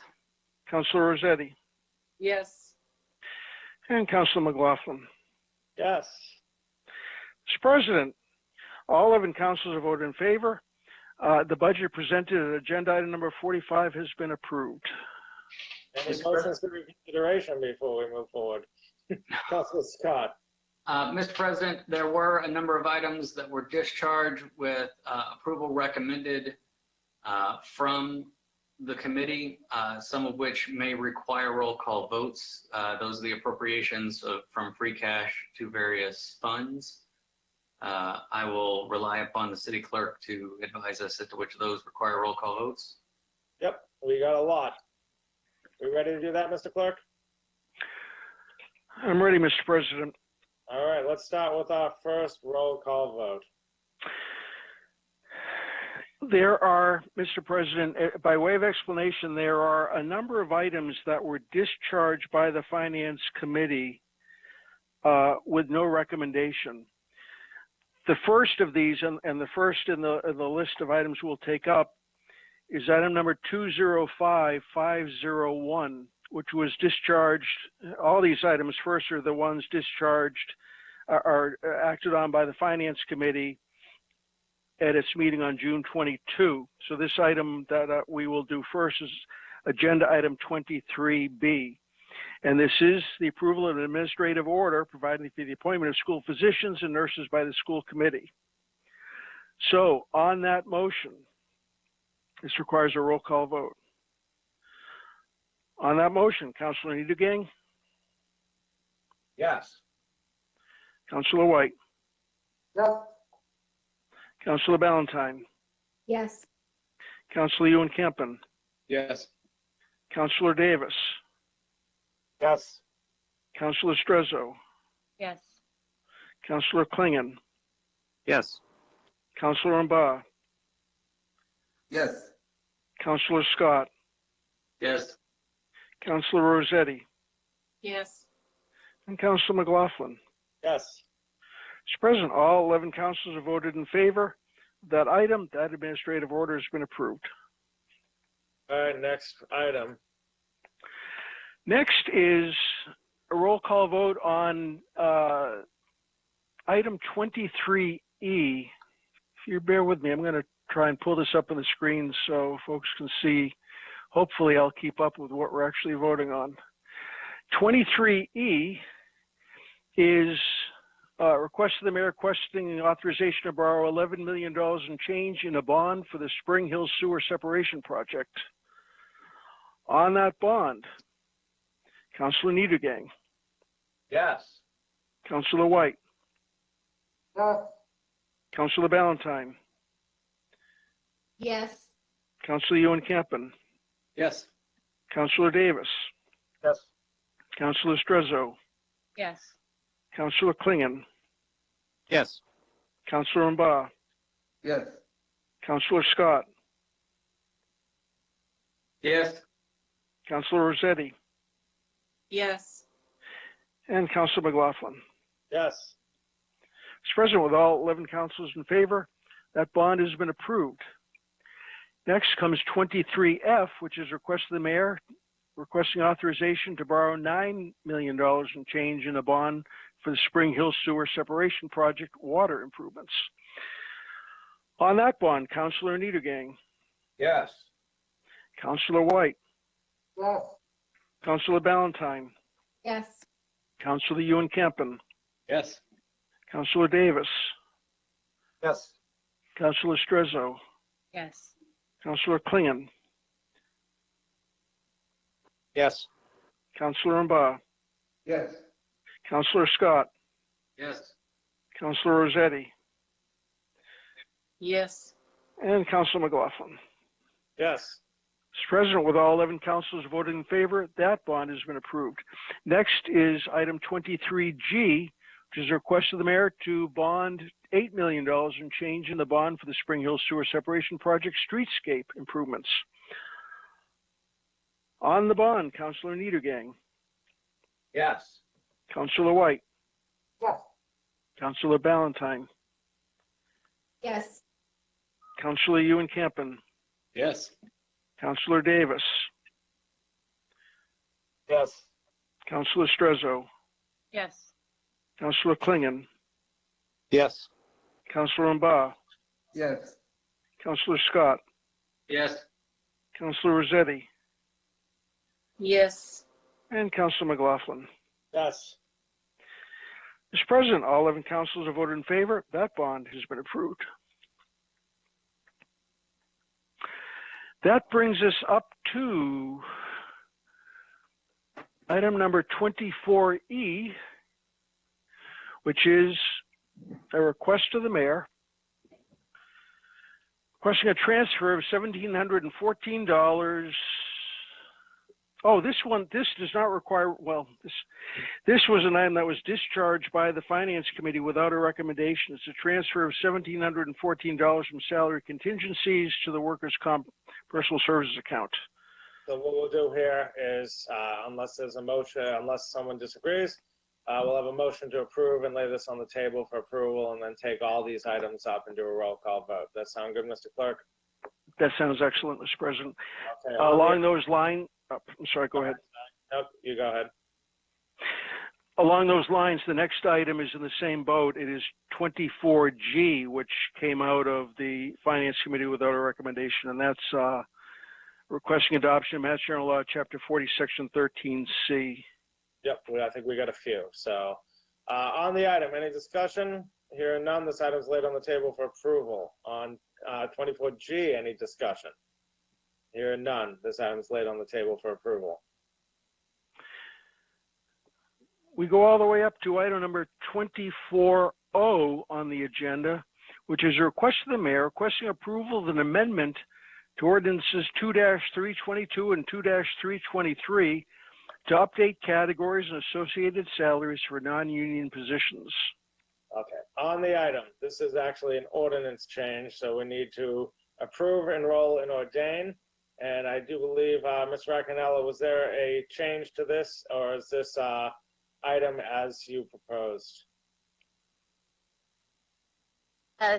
Through you, Mr. President, there are changes to this ordinance from how it came out of committee. Chief of Staff Emily Monet is here if you have specific questions, but we also submitted to the clerk for your reference. There's a memo with bullet pointing the changes, and there's also a track change version, so you can see the changes in the text.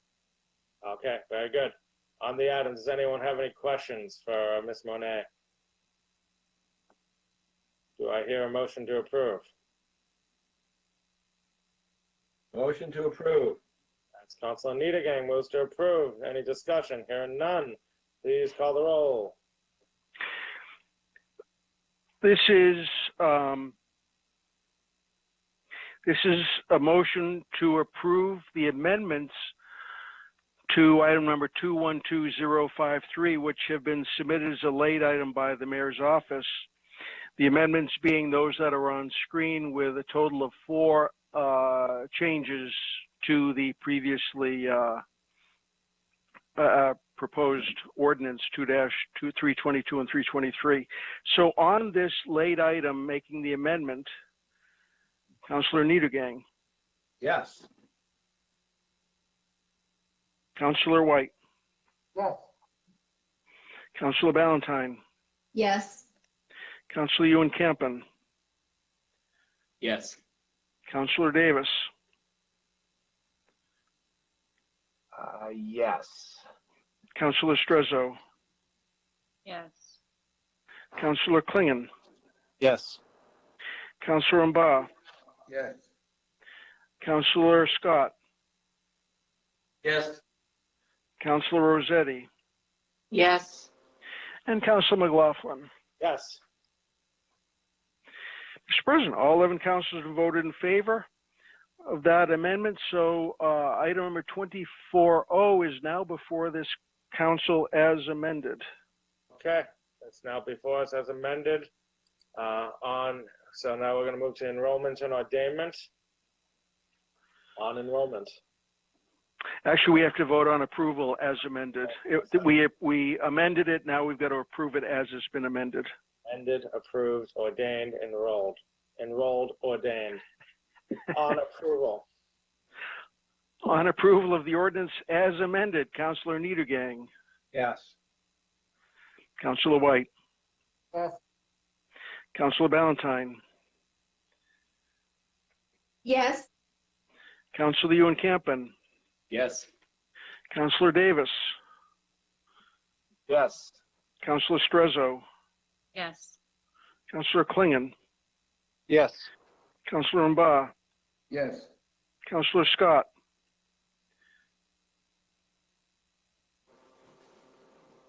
Yes. Councilor Rossetti. Yes. And Councilor McLaughlin. Yes. Mr. President, all 11 councilors have voted in favor of that ordinance as amended. That ordinance has now been approved. Okay, now on enrollment. On enrollment of that ordinance, Councilor Niedergang. Yes. Councilor White. Yep. Councilor Ballantyne. Yes. Councilor Ewan Campen. Yes. Councilor Davis. Yes. Councilor Strezzo. Yes. Councilor Klingon. Yes. Councilor Mba. Yes. Councilor Scott. Yes. Councilor Rossetti. Yes. And Councilor McLaughlin. Yes. Mr. President, all 11 councilors voted in favor of enrollment. That ordinance has now been enrolled. On ordainment. On ordainment of that ordinance, Councilor Niedergang. Yes. Councilor White.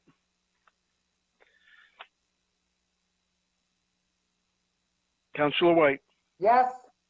Yes. Counselor Ballantyne, Yes. Counselor Ewan Campen, Yes. Counselor Davis, Yes. Counselor Strezzo, Yes. Counselor Klingon, Yes. Counselor Mba, Yes. Counselor Scott, Yes. Counselor Rossetti, Yes. and Counselor McLaughlin. Yes. Very good. Mr. President, now that we're warmed up, we will move to item number 24P, which was discharged by the Committee on Finance with no recommendation, and is the adoption of Mass General Law, Chapter 40, Section 13D. Okay. Any discussion? Hearing none, this item will be laid on the table for approval. Agenda item 24Q, which is request of the mayor to create the Sewer Capital Stabilization Fund, requires a roll call vote, requires action of this council, which can be accomplished with a roll call vote to approve. So on approval, Councilor Niedergang. Any real quick discussion, anybody?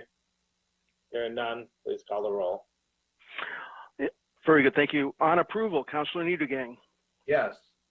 Councilor White, Yes. Councilor Ballantyne, Yes. Councilor Ewan Campen, Yes. Councilor Davis, Yes. Councilor Strezzo, Yes. Councilor Klingon, Yes. Councilor Mba, Yes. Councilor Scott, Yes. Councilor Rossetti, No. and Councilor McLaughlin. Yes. Mr. President, 10 councilors have voted in favor, 1 is opposed. That item has been approved. That's why we asked for discussion. Next item. Next item is agenda item 24R, which is the request of the mayor to create the Water Capital Stabilization Fund. And this also was discharged with no recommendation. A roll call vote is necessary to approve. Any discussion on the item? Hearing none, please call the roll. Councilor Niedergang, Yes. Councilor White, Yes. Councilor Ballantyne, Yes. Councilor Ewan Campen, Yes. Councilor Davis, Yes. Councilor Strezzo, Yes. Councilor Klingon, Yes. Councilor Mba, Yes. Councilor Scott,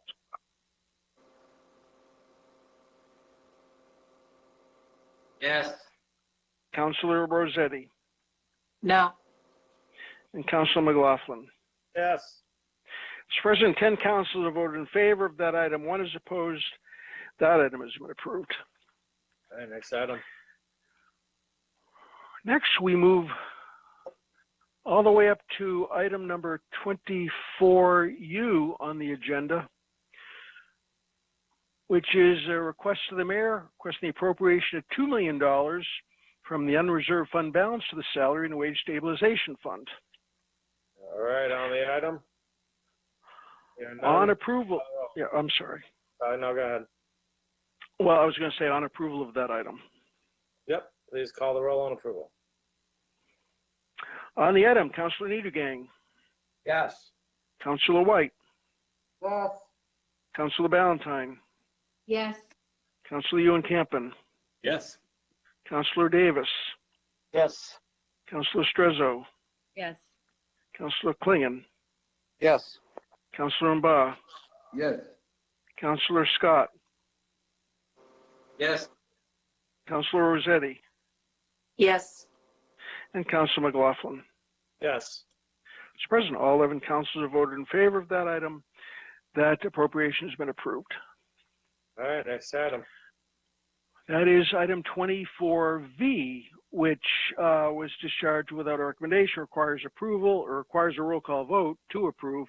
It's the appropriation of $1.35 million from the unreserved fund balance to the Facility Construction and Renovation Stabilization Fund. On the item. And no discussion, please call the roll for approval. On approval, Counselor Niedergang, Yes. Counselor White, yes, Counselor Ballantyne, Yes.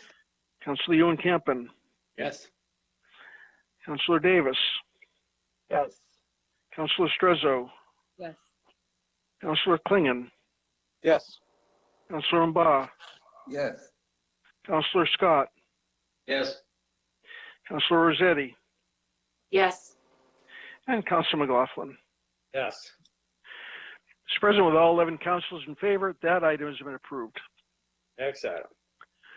Next is item 24W, which was discharged with no recommendation, requires a roll call vote for approval. It's the appropriation of $1.25 million from the unreserved fund balance to the capital stabilization fund.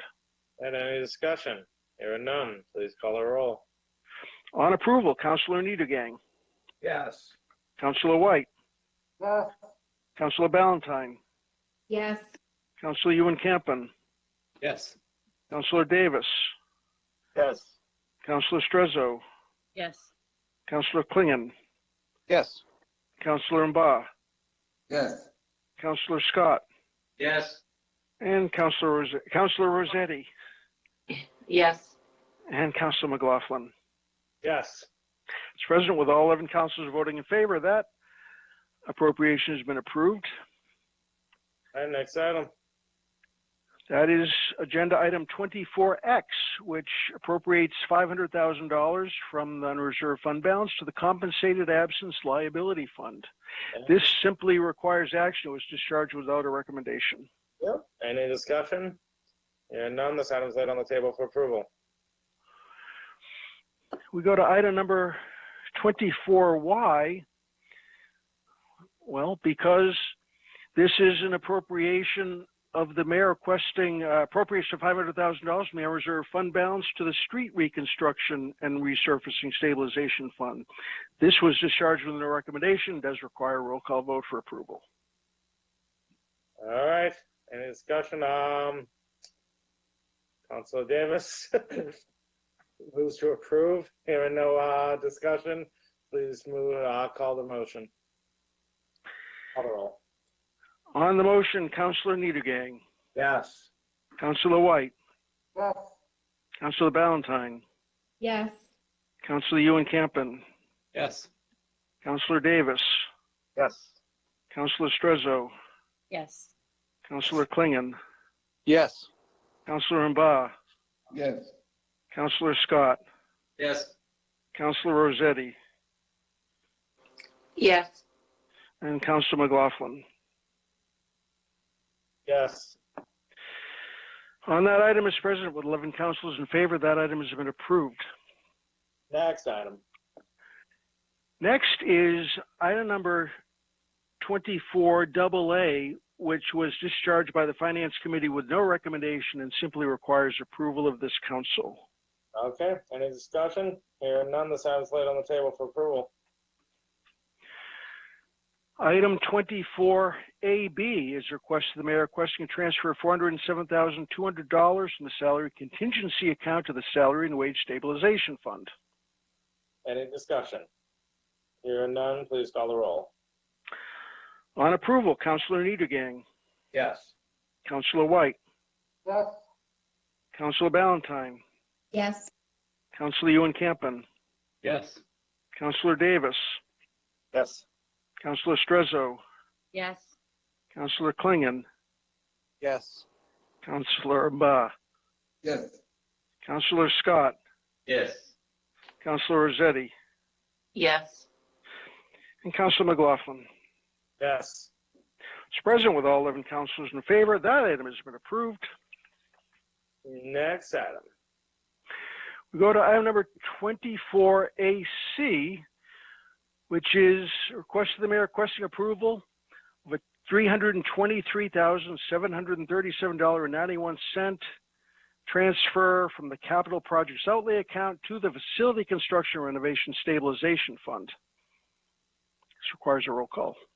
On the item. Any discussion? Hearing none, please call the roll. On approval of that item, Councilor Niedergang, Yes. Councilor White, yes, Councilor Ballantyne, Yes. Councilor Ewan Campen, Yes.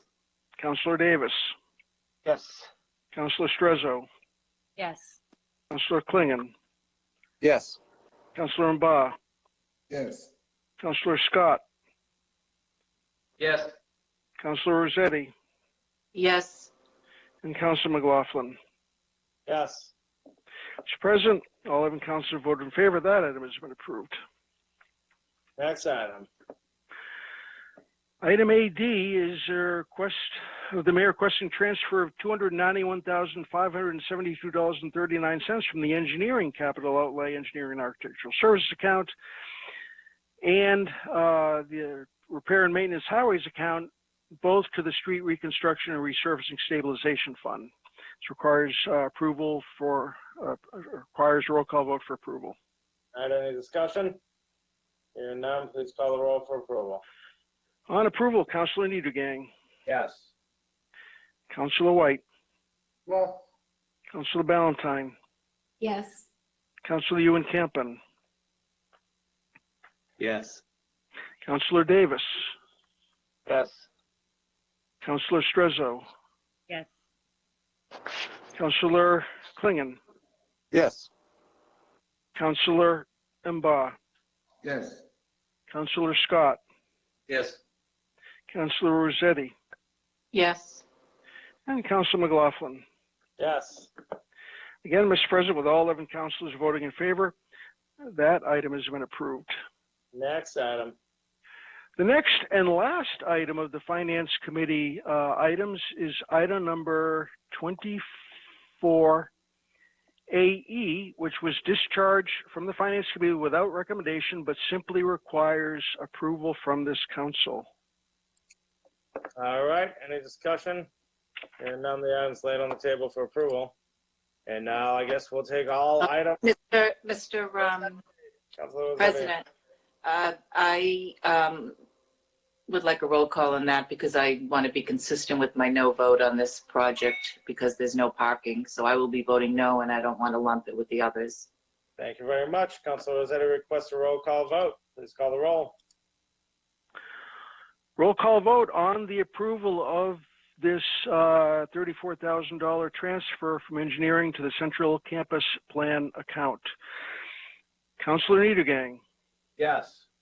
Councilor White, Yes. Councilor Ballantyne, Yes. Councilor Ewan Campen, Yes. Councilor Davis, No. Councilor Strezzo, Yes. Councilor Klingon, Yes. Councilor Mba, Yes. Councilor Scott, Yes. Councilor Rossetti, No. and Councilor McLaughlin. Yes. Mr. President, 9 councilors have voted in favor of this item, 2 are opposed. The item has been approved. All right, now we can take all remaining items off the back on the table and do a roll call vote for approval.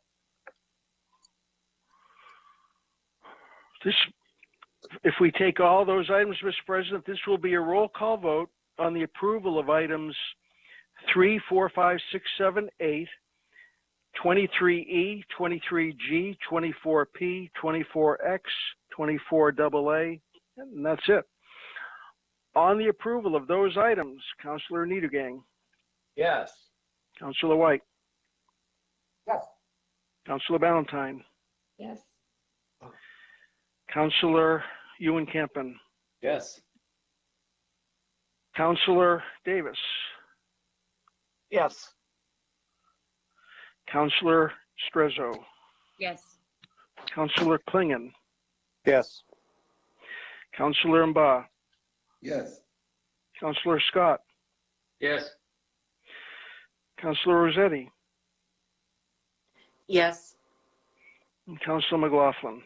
Yes. Mr. President, all 11 councilors have voted in favor of that motion. Those items have now been approved. Okay, do I dare say we can return to the regular order of business? Yes, you can, Mr. President. We move to item number 25. Do that. Thank you, everybody, for bearing through this process. Thank you to the staff and to the Finance Committee for bearing the brunt of all of this. And to the chair as well, who looks like you'd like to speak. No, it's been our pleasure, and I'm glad the decision to handle most of this in committee has reduced the person-hour investment of the council in reviewing the budget significantly. I just wanted to check with you, sir, if the regular order of business would include items 9 and 11 before we jumped out at anything else. Yes, I think that's where it's starting off again. Okay. Item 9. That's right, Mr. Clerk? That is correct. My apologies, Mr. President. I got carried away. We go to item number 9. You're correct. We're all a little carried away today. Ecstatic over this budget. Please with the next item. Item number 9 is a resolution submitted by Councilor Mba that the administration consider having all playgrounds and playing fields tested by an outside agency for contamination. Councilor Mba. Thank you, Mr. President, and thank you, Chairman Scott, for your work on the Finance Committee.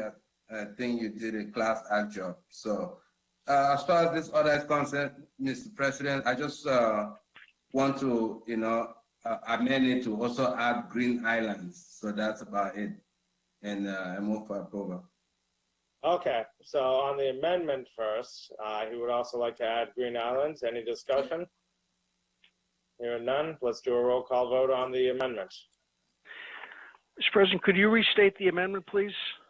He would like to add Green Islands to open space, I believe. Is that right, Ms. Councilor?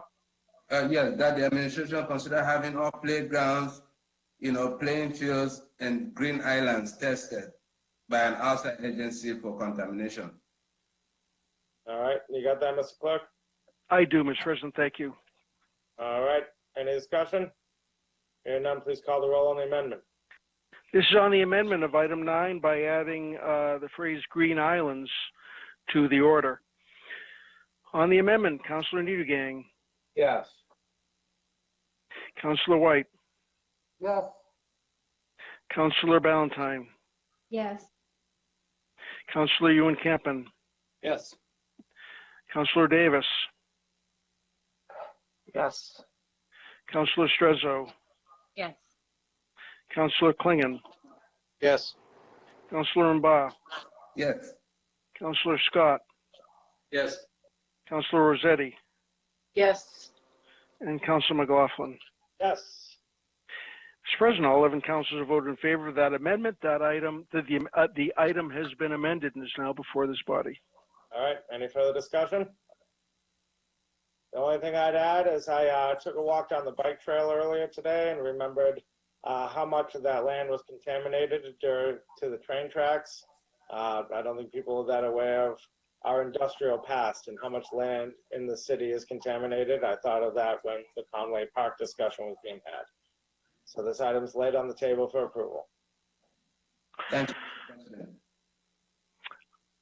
Item number 11 is a communication issued by Councilor McLaughlin, acting as president, canceling this council's regular meetings that were scheduled for July 22 and August 12.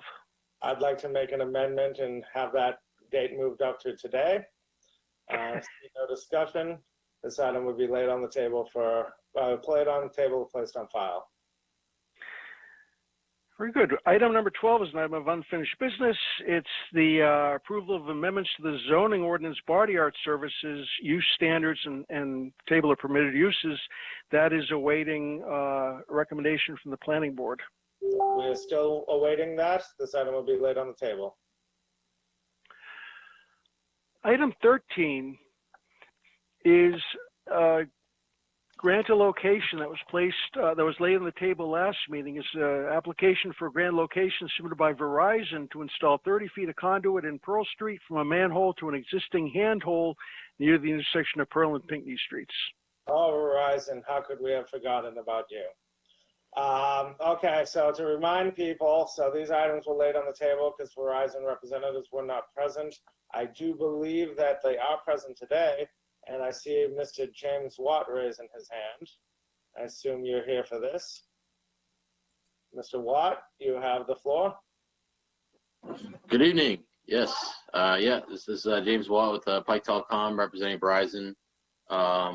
Yeah, for this grant location, we're requesting to place a new stub pole across the street from existing stub pole on pole 70 at the corner of Houghton Street and Prospect Street to support the existing pole line. All right, any discussion? Mr. President, I believe he's speaking to item number 14 instead of 13. Yes, you are correct. Well, why don't we take up item number 14 while we're at it? See for that. I apologize.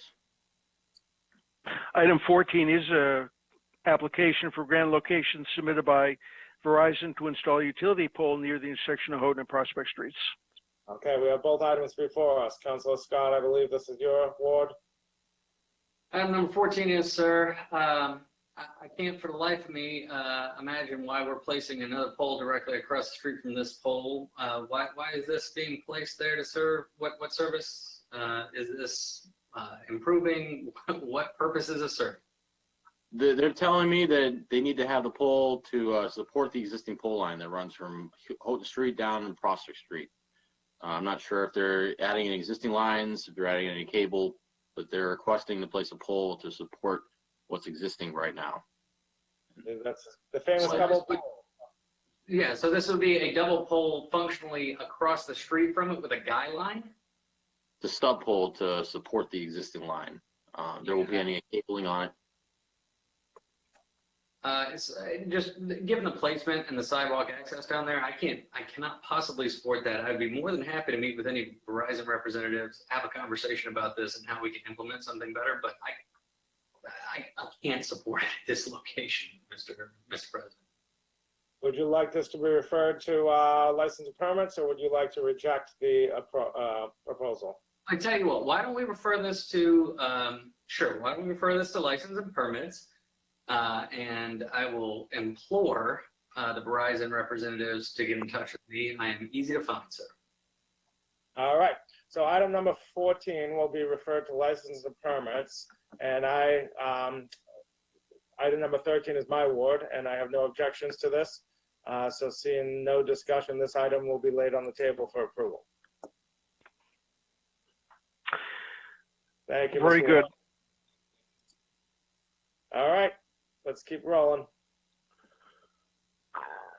That brings us up to the report of the Committee on Land Use, which met on June 17th. So you and Campen. Thank you very much, Mr. President. I'm not going to read the report. There are excellent minutes. This was a public hearing on a number of proposed amendments. This was a lively public hearing. The only reason that I'm saying anything is because one of the items before us was a petition from a number of residents at 80 Webster. And because we are a committee of 5 people, and this is in Ward 2, and Councilor Scott can't be on the committee for those and was in finance, I did want to just, if he wishes, to make a statement to the council on that. If not, that's fine too. But this would be an opportunity for him to speak on it if he likes. Otherwise, I'll ask that the committee report be accepted as submitted. All right, any discussion? Councilor Scott? Thank you, and thank you to the chair for the opportunity.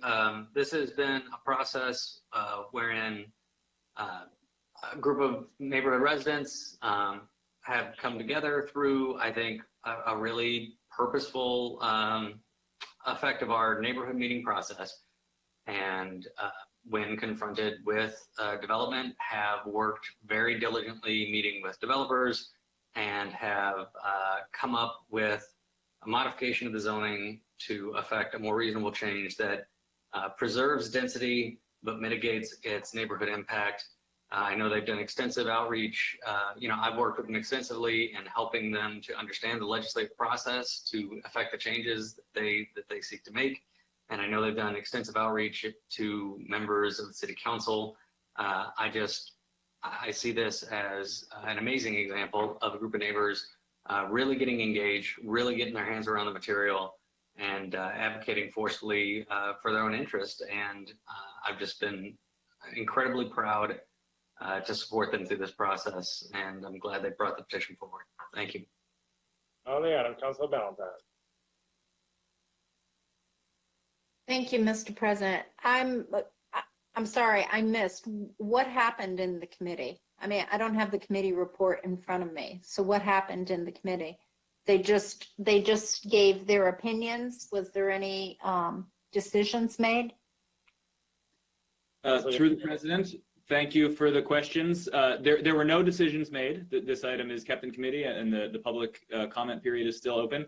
No, it was an extensive presentation from the applicants who are residents seeking to change a portion of the Boynton Yards overlay.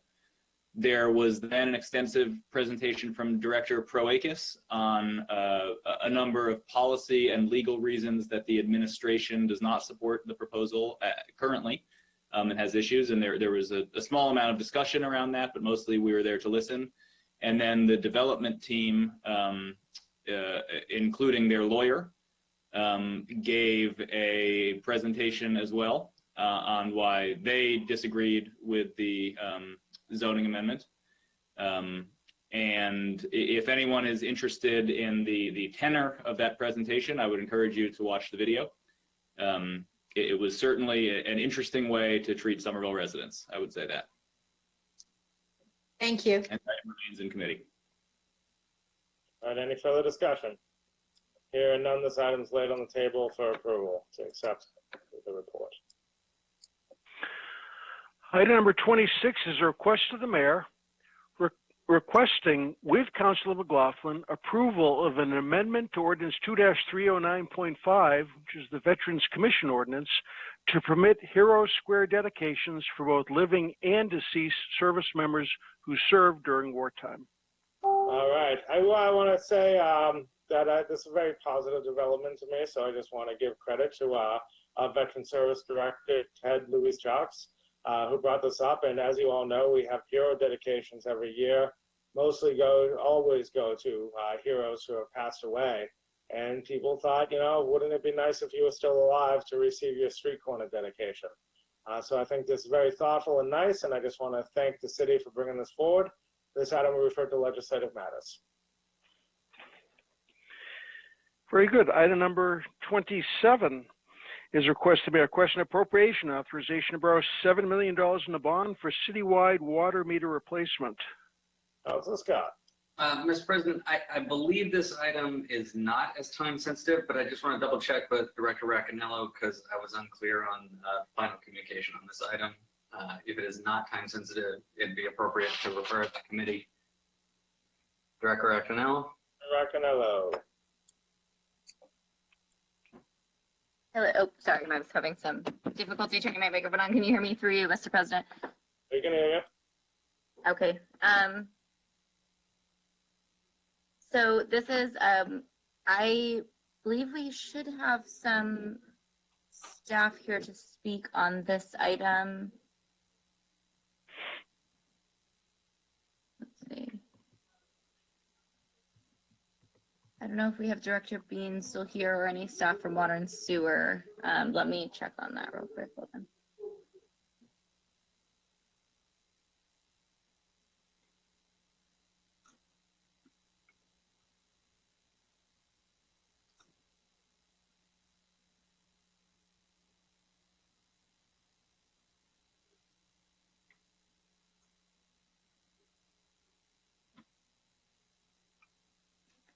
Sorry, just making sure we have the right staff on as panelists here. Let me just check.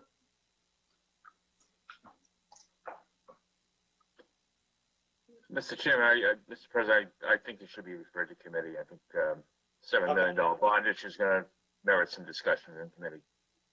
Yeah, the item, the program was discussed during Finance Committee, but the actual bonding request wasn't. So I'd ask that this be referred to committee, and then I would request approval this evening on items 28 to 30. I can speak to them each as they come up if you'd like. Okay, this item is referred to the Finance Committee. Next item.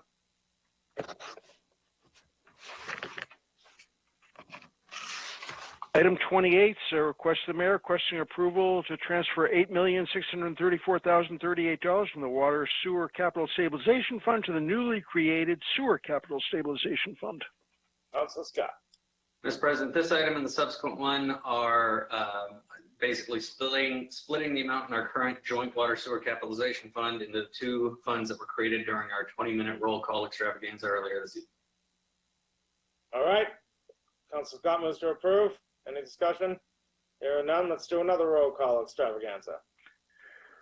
On this item, Councilor Niedergang, Yes. Councilor White, Yes. Councilor Ballantyne, Yes. Councilor Ewan Campen, Yes. Councilor Davis, Yes. Councilor Strezzo,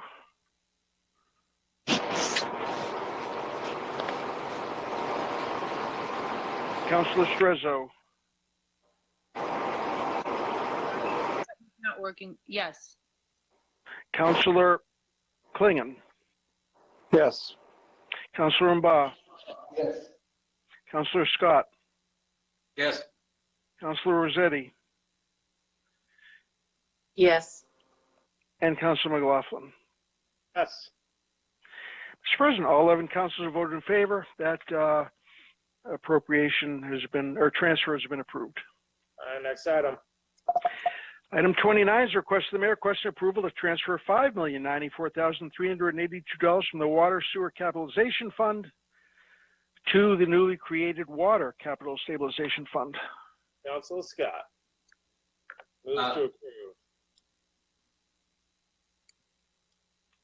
Council Scott moves to approve. Please call the roll. On approval, Councilor Niedergang, Yes. Councilor White, Yes. Councilor Ballantyne, Yes. Councilor Ewan Campen, Yes. Councilor Davis, Yes. Councilor Strezzo, Yes. Councilor Klingon, Yes. Councilor Mba, Yes. Councilor Scott, Yes. Councilor Rossetti, Yes. and Councilor McLaughlin. Yes.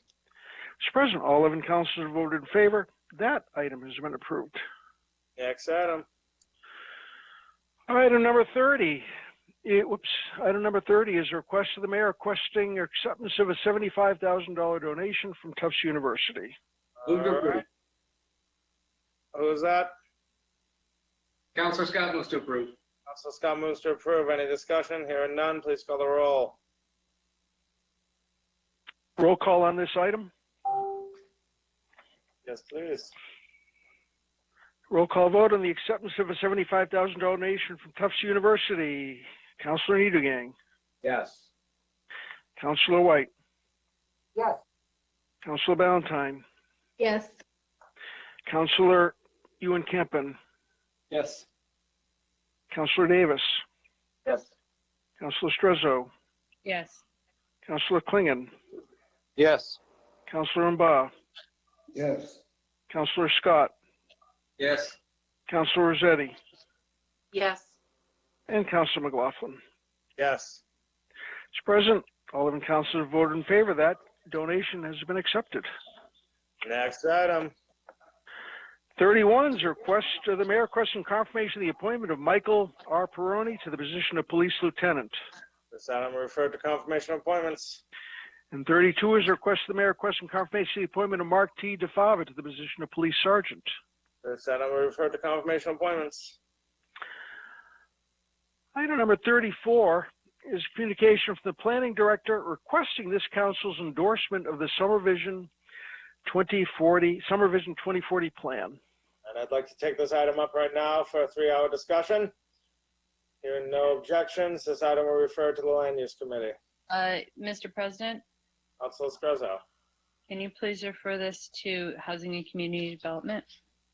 If you please, this item will refer to Housing and Community Development. Thank you. Yeah. Item number 35 is an item of new business.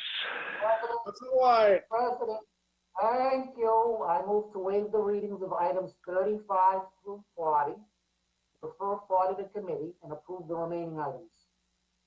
All right, Councilor, say that again. I didn't hear you. All right. I move to waive the readings of items 35 through 40, then refer 40 to committee and approve the remainder. Okay. Council White moves to waive the readings of 35 through 40. Refer 40 to licenses and permits. The rest are laid on the table for approval.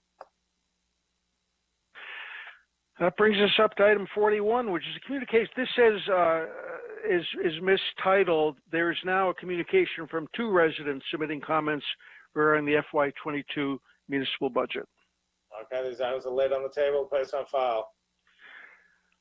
Item 42 is an order submitted by Councilor McLaughlin, his capacity as president, recommending the appointment of Kimberly Wells to the position of city clerk. I regret to inform you that after this meeting, Kimberly Wells decided to decline the position. She couldn't stay for the rest of the meeting. So we're happy to offer this position to Kim, who we all know very well. This will be referred to confirmation of appointments, and we hope to approve this appointment before the July recess. So congratulations, Kim, and thank you for considering us. Councilor Rossetti. Mr. Chair, I wanted my colleagues to know that this will be taken up July 6th. Thank you. In confirmation of appointments. You're welcome, sir. Yes, Councilor Ewan-Campen. Thank you, Mr. President. I just wanted to take a brief moment. I served with you on the hiring committee, and you know, this is going to go to committee and get discussed, but I just want to take this moment to say that we looked at a lot of really excellent candidates. We had a number of interviews, and I am just beyond thrilled that we've made that Kim Wells' name is on the agenda tonight, and I look forward to that confirmation hearing. And thank you very much, Kim. Thank you. All right, this item is referred to confirmation of appointments. Item 44 is request the mayor requesting approval of an attached set of dog rules and dog park rules. This item referred to open space, environment, and energy. Number 45 is request the mayor requesting appropriation of 270. Oh, request, we did that one. We're not going to go there again. Item 46 is a request of the mayor requesting acceptance of a $3,669.60 grant with no new match required from the Mass Attorney General's office to the Health and Human Services Department for healthy summer youth jobs. No new match required. My favorite. Councilor Scott. Move to approve. Motion to approve. This item is laid on the table for approval. Item number 47 is a communication from the city solicitor submitting an amendment to the municipal ordinances to prohibit pawnbroking. This item will refer to license and permits. President, I believe Councilor White wanted to speak briefly on item number 47. Councilor White, the hour is not quite late yet, so feel free to speak. Thank you very much. I'm usually quite measured in my comments throughout the meeting, so I feel pretty good in speaking on this very quickly. Based on our experiences in one hearing, I think it's appropriate to prohibit pawnbroking in the city. I work with the city solicitor's office to put this in. We will be discussing it in our next committee meeting, and my hope is that the council agrees to that ordinance, and it will be my intention to discharge it from committee at the in time for the next city council meeting. Thank you. All right, thank you. This item will refer to license and permits.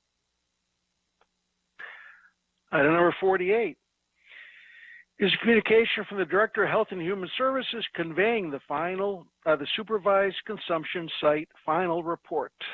This item will be laid on the table and placed on file. Number 49 is a communication from the Commission for Women Co-Chair submitting comments regarding the FY22 budget. This item will be laid on the table and placed on file. 50 is a late application for a public event license submitted by Raise Up Fair Share Amendment Kickoff at Union Square Plaza on June 28th from 4:45 to 7 o'clock. Councilor White. Thank you. Through the clerk, if we have everything in order in the Ward 2, I guess Ward 2 and Ward 3 councilors are in agreement, I move to approve it this evening. All right. Councilor White moves to approve. On that, Councilor Ewan-Campen. Not only do I agree, I also invite our colleagues and every member of the public to this launch for the Fair Share Amendment kickoff in Union Square next Monday. Here, here.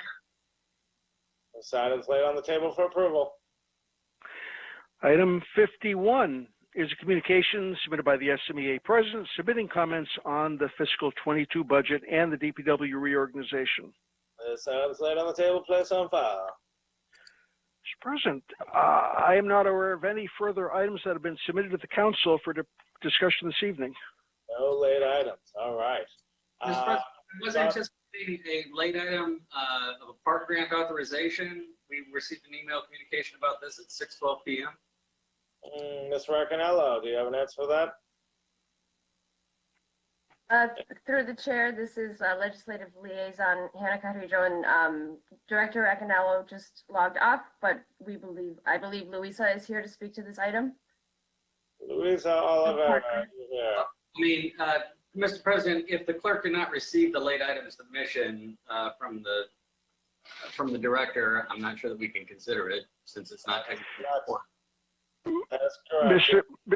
Mr. President, I did. Mr. President, I did. It's strictly my error that it got lost in the shuffle this evening, but I did receive that item today. Kim, grab the mic from this man. I see Louisa is here with her hand raised. I just unmuted you. Yes, hi. Yes, the item that is before you is for permission to apply for a park grant for the extension of Somerville Junction Park. Right on the item. Councilor Scott. Sure. Just to be clear, just so everybody understands, normally for a grant, we just approve for it. We apply for it. Once we receive approval for it, we just vote to accept the grant. The park grant is a little bit differently structured, where it requires the affirmative consent of the city council in order to apply for it, and certain other requirements like ensuring that the land is dedicated to the purpose, et cetera. So this is simply a step requiring the city council approval in order to apply for the grant. So I would ask that we accept it. Councilor Scott moves for approval. Councilor Niedergang. Thank you, Mr. President. I am strongly in favor of this. This is in my ward. I have been salivating about the prospect of this for years, and I'm delighted that it's moving forward. This is the parking lot that Cambridge Health Alliance used for many years, then was used by the Armory and others. The last couple of years has been used by the Green Line Extension team, and it would extend Junction Park all the way to Central Street. So this would be in addition to our way too small green space and park area, and I'm very excited about it. There's a community meeting planned for Wednesday, July 7th to start getting input on it, and I urge everybody to vote in favor. Thank you. Councilor Niedergang supports it with drool coming off his chin. No discussion. This item's laid on the table for approval. I'm always drooling at this hour, whether I like something or not, Mr. President.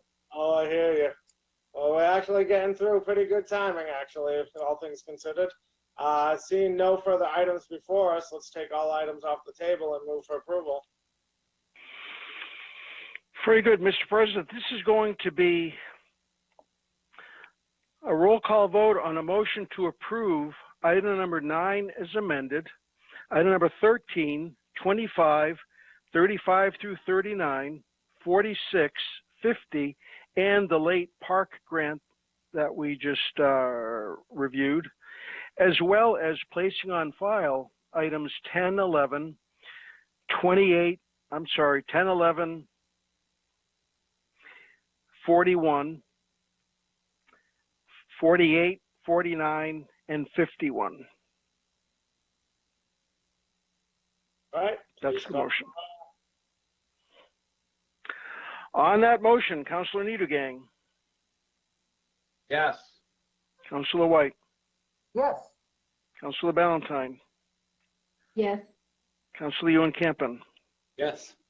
Councilor Davis. Yes. Councilor Strezzo. Yes. Councilor Klingon. Yes. Councilor Mba. Yes. Councilor Scott. Yes. Councilor Rossetti. Yes. And Councilor McLaughlin. Yes. Mr. President, with all 11 councilors in favor, that motion has been approved. All right. The time now is 10:45, going on 3 a.m. Councilor Klingon moves to adjourn. Let's call the roll on adjournment. On adjournment, Councilor Needegang, Yes. Councilor White, Yes. Councilor Ballantyne, Yes. Councilor Ewan Campen, Yes. Councilor Davis, Yep. Councilor Strezzo, Yes. Councilor Klingon, Yes. Councilor Mba, Amen. Councilor Scott, Yes. Councilor Rossetti, Yes. and Councilor McLaughlin. Yes. Mr. President, with all 11 councilors voting in favor, the motion to adjourn has been approved. Good night, everybody.